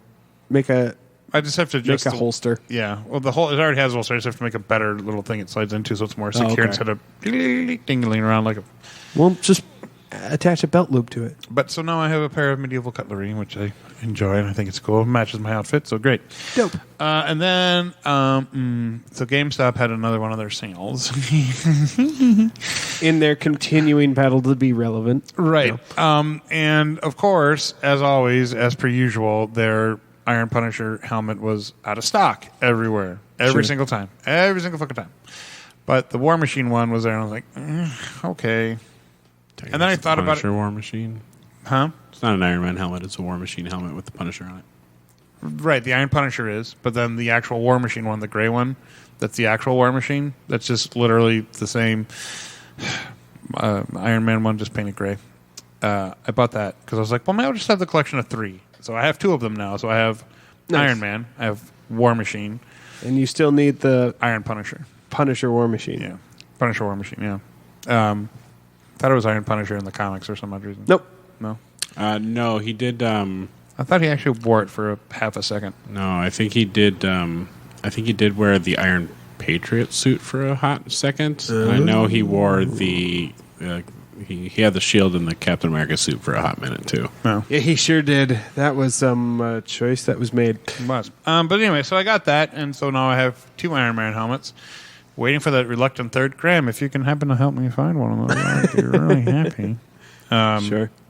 So yeah, so that's what I got, and I'm excited. I haven't put it up yet, but I'm gonna figure out how to put all this shit somewhere. Sure. Anyways, and yeah, I think that's it. I think I don't know about anything else. No, I didn't. All right, so moving on. Yeah. Nerd grabs. Oh, so yeah. So like I said before, we're gonna do a happy ending for Kevin and Robb will do it. I will just sit back and play the part of Robb this episode, and for happy ending for Shang Chi. You're doing good, buddy. What's that movie? Shang-Chi Shang-Chi. and the Legend of the Ten Rings. That's it. Yeah. So keep listening if you want to listen to it. If you haven't seen the movie, you can end at the end of this and come back. But if you have seen it and you want to hear our opinions about it, or their opinions about it, then keep listening. Other than that, this has been Best Threesome Ever, episode 136, brought to you by Heroic Goods and Games and Jaybird Wines. I'm Nick. I'm Rob. I'm Kevin. And we will see you next time. Fuck me. Hell yeah.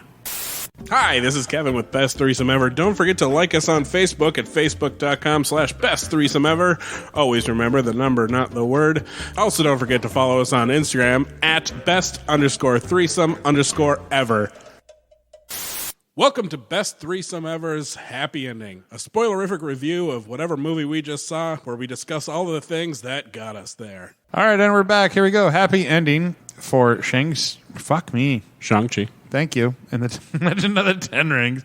I should just let you guys do this intro because I'm fucking it up. That's all right, though. We're going to spoil the shit out of this movie. So if you haven't seen it, stop listening. If you have seen it and want to hear our opinion, keep listening. Gentlemen. Do you want to ruin Nick's day first, or should I? Go for it.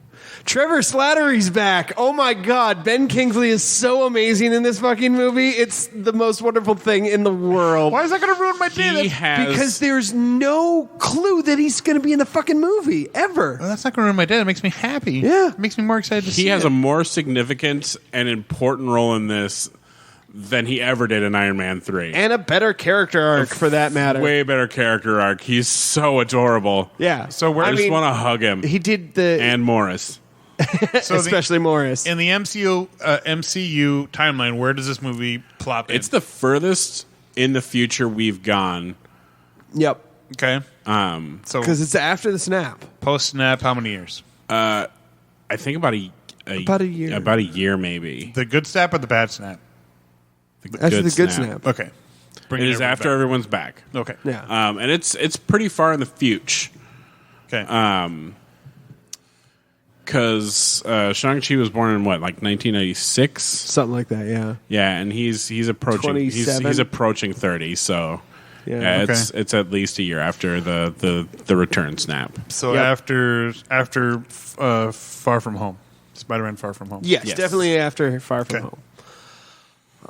I think it coincides with the new Doctor Strange movie timeline wise. Yes. Because I think It has this is where Wong is on his way. I think this is his vacation. Yep. Is cage fighting and totally staging bets with Abomination. Yeah.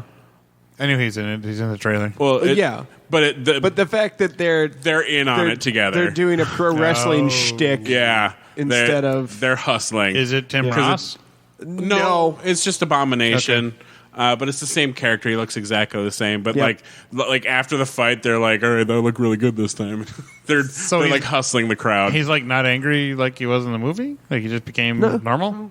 Yeah. I'm sure Wong's been helping him chill out, Probably. find his peace and shit. Put on some Yeah, glasses, read the meditation. newspaper before. Oh my God, I love that idea. Probably I wanna gives him a watch chest slap every now and again, so he can ask to project as a people. So who is the main character? Is who like in the storyline? Just a random dude, or is he part of some story arc in the Marvel universe? that. Oh, He is part of a long-term, referencing all the way back to Iron Man 1 story arc. His father is who the Mandarin is based off of. Okay. Yep. His father is who created the group, the Ten Rings, that he Okay. let both the penultimate villain of Iron Man 1 and the penultimate villain of Iron Man 3. No, the ultimate villain of Iron Man 3. Oh, yeah, Penultimate is second. No, you're right. most. Okay, And so so they reference they reference Iron Man 1 and 3.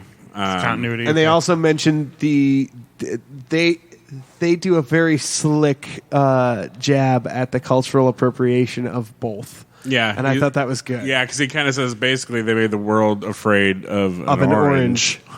It was very clever. Because they just slapped characters into the Ten Rings logo. So this is a man who's been alive for about 1,000 years because of the 4,000. rings. Oh yes, 4,000. Sorry, because of these rings that we don't know the full origin of. So the father. The father, yes, but he meets a woman from basically a different dimension, wearing a very Iron Fist like outfit.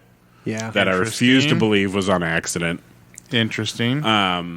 But there's no references to the Iron Fists. They don't reference Cow Lung. Is that what it's called? Yeah. And so Kowloon. something like that. Yeah. It's a different place, but it's where she's visiting outside of that on Earth in this sort of bamboo maze.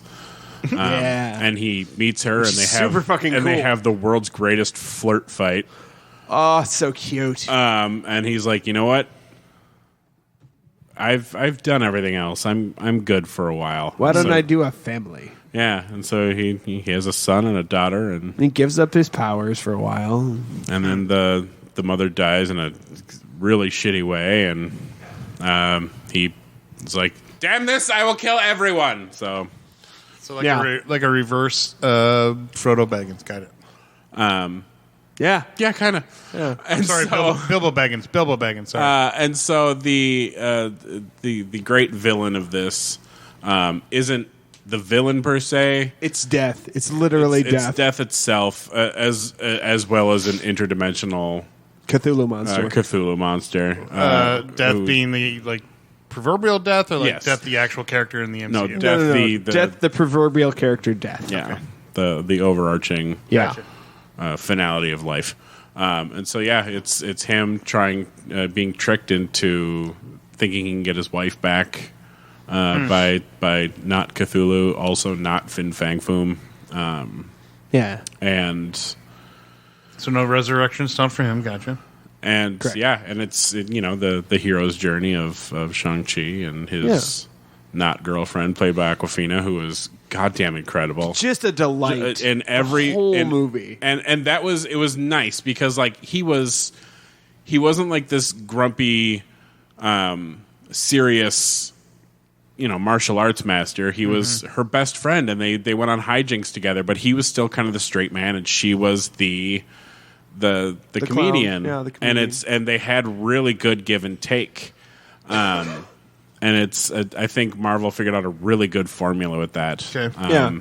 And so it's him and her and Shang-Chi's sister and he has no idea about his father's past or anything. Oh no, he definitely knows. Oh, okay. But he's been avoiding him for a long time because he didn't want to be an assassin for the 10 Rings. Okay. Right. So he was like, I let you guys live your life for 10 years. Now it's time to come home. It was a little bit like Snake Eyes if they had cared. I do want to talk about the cinematography in this movie. Holy shit. It's very pretty. It's so pretty. It's a gorgeous goddamn film. The side of the fucking skyscraper building fight with the bamboo construction, so beautifully shot, but also was my personal body temperature rose 2 degrees just thinking about it because there were some very narrow calls and a lot of close calls, and it's up at heights. It is tense. Views. It's a tense scene, and it's very good, but it's fucking tense. I do want to talk about Razor Fist for a second. What a fascinating character. And what a fascinating character arc. Right. So the dude has a lightsaber machete. Awesome. And they're not shy about calling it that. Yeah. And he's ostensibly the main henchman for the villain. Yeah. He's the Jaws, the odd job. Yeah.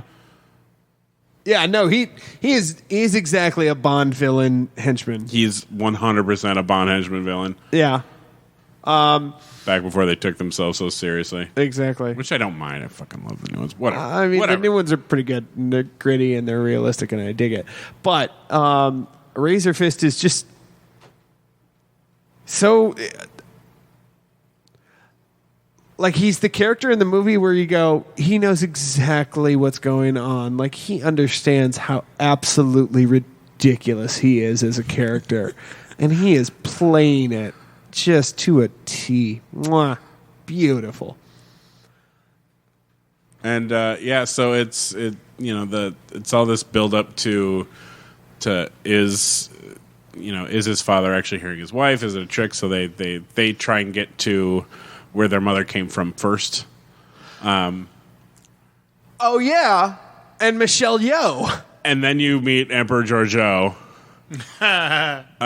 who sort of teaches Shang-Chi to he has power from both sides of the family because his mother was this, and not just a martial artist, but she had like a magic about it. She was an airbender. She was able to control her chi. Which is what Shang-Chi could do in the comic books. Yeah. It took like a lot. Master of chi. It took a lot of license. About what his abilities were and what, like, basically the 10 rings weren't the 10 rings of power from the comic books where each was like a Captain Planet ring. Yep. In this, they were these bracers that gave him total control over his chi. They basically were what Iron Man gives him in the comic books. Dope. Yeah. And that's where, he meets these amazing Asian mythical creatures, like the many-tailed foxes and the Honduns. and those fucking lions were incredible. And then a big old good boy dragon that helped him achieve his oneliness. That's not Fin Fang Foom, but a nice version. Yeah. Fin Fang Foom was kind of a dick. Yeah, I know. They slipped Fin Fang Foom into this movie, but never called him that. First of all. He's called the Great Protector. But it looks like a palette swapped Fin Fang Foom. It's fucking Fin Fang. And that's fine. Yeah, and perfectly so, acceptable. there's a great battle between the people of the forces of good and evil. And Awkwafina's character has an amazing story arc because like she learns how to fire a bow and shit, and it's neat. Yeah, she goes all fucking Hawkeye. She always said, I've never been good at anything in my life, and one of the generals is like, all right, come with me. Yeah. Did I mention that I bought a bow and arrow recently? You did. Yeah. I saw some of your target practice. Yeah. You're doing well. Anyways, yeah. But yeah, and no. And his father's army and the people of, I'm trying to remember the name of the village, the other Talo. Thank you. You're welcome. The people of Talo were like, okay, this evil is going to come out of this gate. We need to, we need to join forces. Like Bond general's like, no, we don't. And then the giant, gross, dragony bat creature picks up one guy and sucks his soul, and he's like, okay, we're on your side now. Let's do this. Yay, team. Teamwork. Yeah. I love teams. Yeah. Again, best character actor in the movie. Razor Fist was goddamn hilarious. Almost as hilarious as his fucking car. I was about to mention that. He basically had like a little compact. He had a little Fast racer and Furious Tokyo drift car with his name with a scrawled. Pussy wagon Razor Fist on the side. It was amazing. But the real star of the show is this little creature named Morris, who's this little headless. There's a name for that character, and I'm gonna go find it real quick. Yeah, it's Morris. Who's this little headless creature with these so much with these two sets of amazing wings, and he's basically like Trevor's best friend. Okay, and kind of their guide to get to Talo. And it's important to mention that Trevor is A, sober, and B, batshit as ever. Sweet. Like, he is sober, but he went all the way the other direction, and it's kind of great. But like in a weird Ray and BB-8 kind of way, he understands everything that Morris is saying because through his sobriety and whatever else, he also gained the power of talking to mythical creatures. They can talk to each other. Yeah. Right. So a lot of mythos. Yeah. Oh, I'm sorry. Mythos a Hundun. Oh, okay. Hundun. Sorry, that was what I was talking about before. I was thinking of the lion things. Those aren't Hunduns. That's something else. So for somebody that doesn't have a lot of background on this particular character, do you need a lot, or does it? No, in fact, I recommend that you go in with zero expectations. Okay. Honestly, like it explains everything really well. It does. You need you don't need to Excellent. do any homework. No, nothing. Like, there are other characters out there that you needed homework for. Guardians, you need a little bit of fucking homework. you You do. need to understand who the fuck Rocket Raccoon is. Yeah. I did want to mention real quick because I posted it on our Facebook. If you want to know more, our friend and guest host Austin has written a very wonderful article about Shang Chi, about like backstory, what you need to know, more explanation of stuff about the character on Comics FX or comicsxf.com. And there's a link on our Facebook page if you want to expand the story or know more, or one of those people that wants to know more prior to going in. It's a very great article, I think, and it does explain a little bit. So, yeah, And it's and like I said, I am burdened with knowledge. With knowledge, and so I was happy to see some of the changes that they made, like the fact that Fin Fang Foom is a bit of a as far as nomenclature goes, and Sure. Wenwu, his father, Is not his father in the comic books. no, his father in the comic book's name is literally Fu Manchu, Jesus. and They could not put that guy in the movie nope. So they changed because it to of Wenwu. licensing, actually. And thank God. And so his name of this is Wenwu Su, and Yep. and Shang Chi is Shang-Chi Shang-Chi Su, Su. and it works a lot better. And he was a better, sort of overlord, evil but caring father figure than Ego. Yeah. At Especially, no point did I actually think he was a bad dad. No, he was a well, maybe not as much. Basically, after his wife died, that's when he kind of turned into a dickhead. As far as Marvel dads go, though, He was arguably better than Howard Stark. like they played DDR and Yep. and hung out and played games and watched stupid movies, and he was up until her death an amazing dad. Yeah. And then he was like, well, Like, he had a personality shift when his wife died. time to turn my son into an assassin Yeah. and oust my daughter because she reminds me too much of my dead wife. Yep. But like the death wasn't Shang-Chi didn't kill his dad, and that was a nice change of pace. Yeah. There was a redemption moment at the end that didn't feel unearned.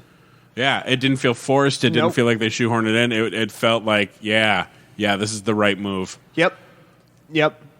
It's I think it was the best redemption arc that Disney has done in a while, but I'm still mad at them about fucking Star Wars. So Two post credits. Okay. Yeah. I was just about to ask about that.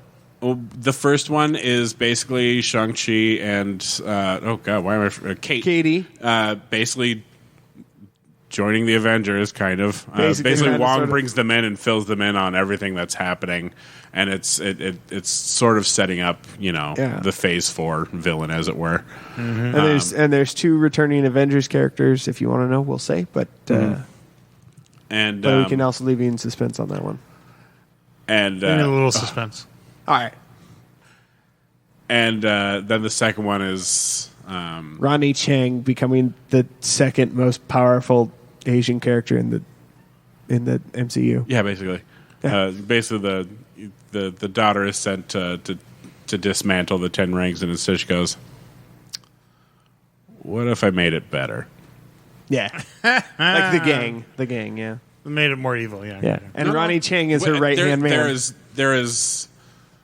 There is no. We're not sure that she's necessarily making them more evil, Yeah. or even evil at all. It just seems like she is, She's taking her rightful spot that her father denied her for so many years. and kind of rebranding it and Yeah. Interesting. letting the goddamn women fight with the goddamn men. Yeah. I liked this movie because there was no there was no archness to the villains. There was no one felt like a villain. Everyone had good motivation. It was good storytelling all the way through. Honestly, for me, it's on the level, if not above, Black Panther at this point.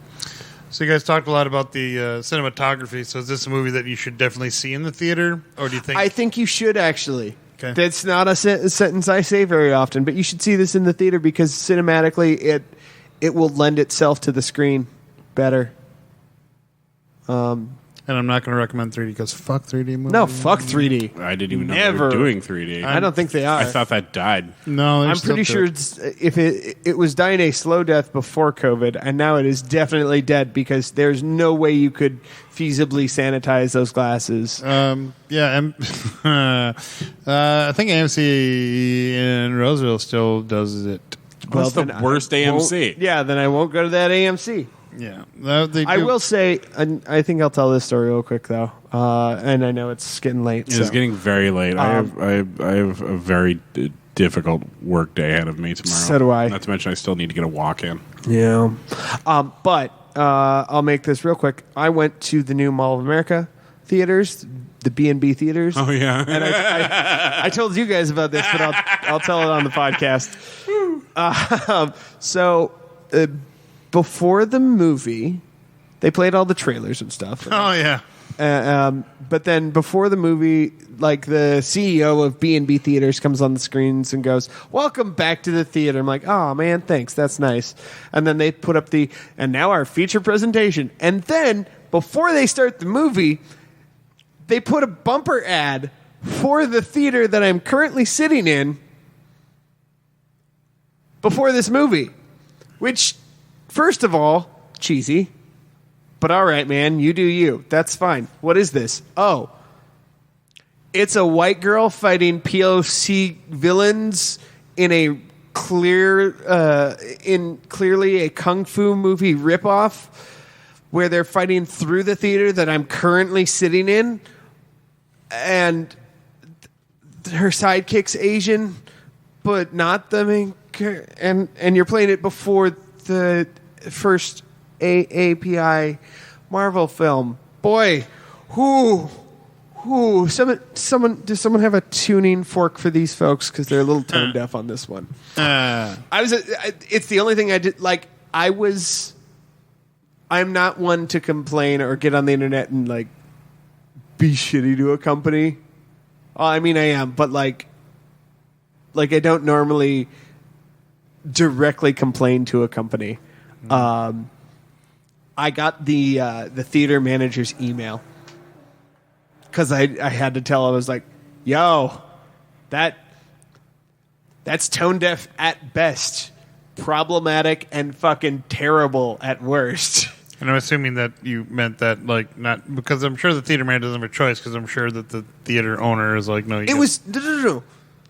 Oh, that It was filmed in that theater, that theater. So you got the email of the guy that was saying, "Welcome back."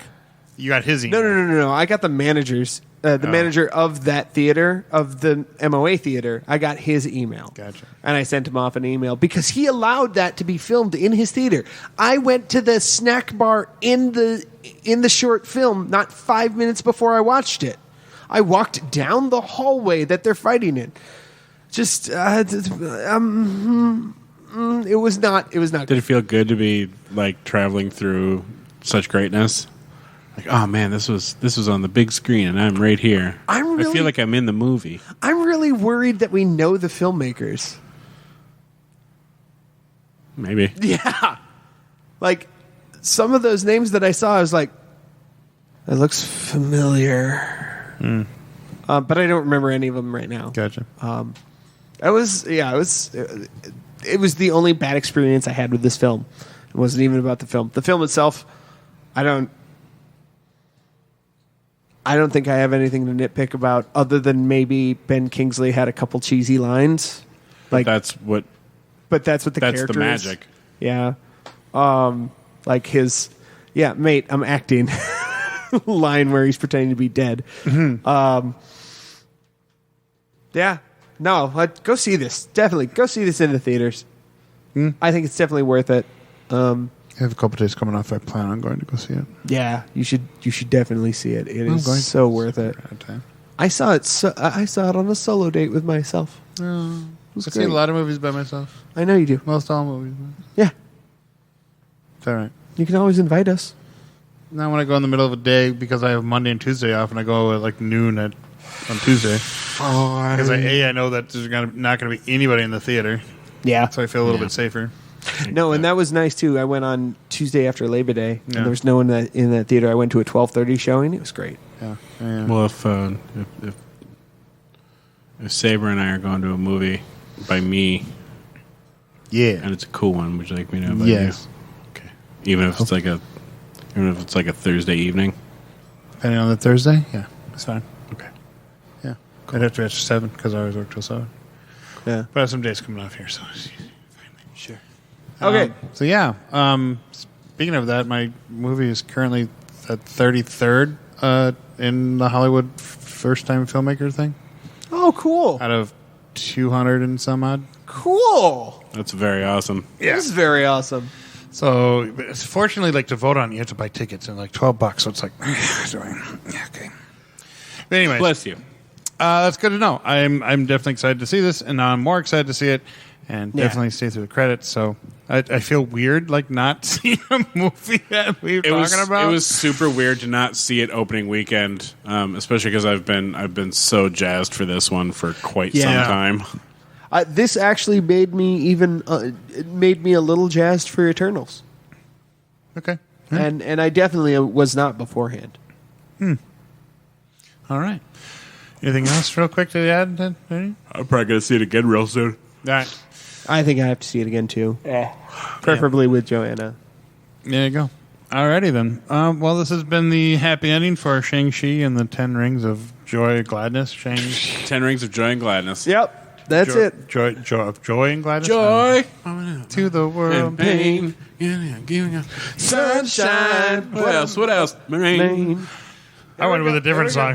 I went with Joy to the World. Oh, You did. Ours is- Brother girl. Ours is way better. Yeah. Go to the fishes and the deep blue sea. Still, better. still better.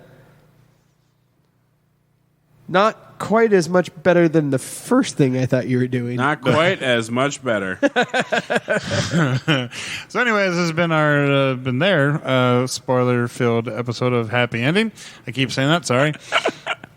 You can like how he still say does it. our Yeah. because we're still a group. That's true. True story. I say it's our happy ending, even though half the time I'm not involved. That's true. Take some ownership, man. Yeah. Well, I'm trying to be more careful how I use my words.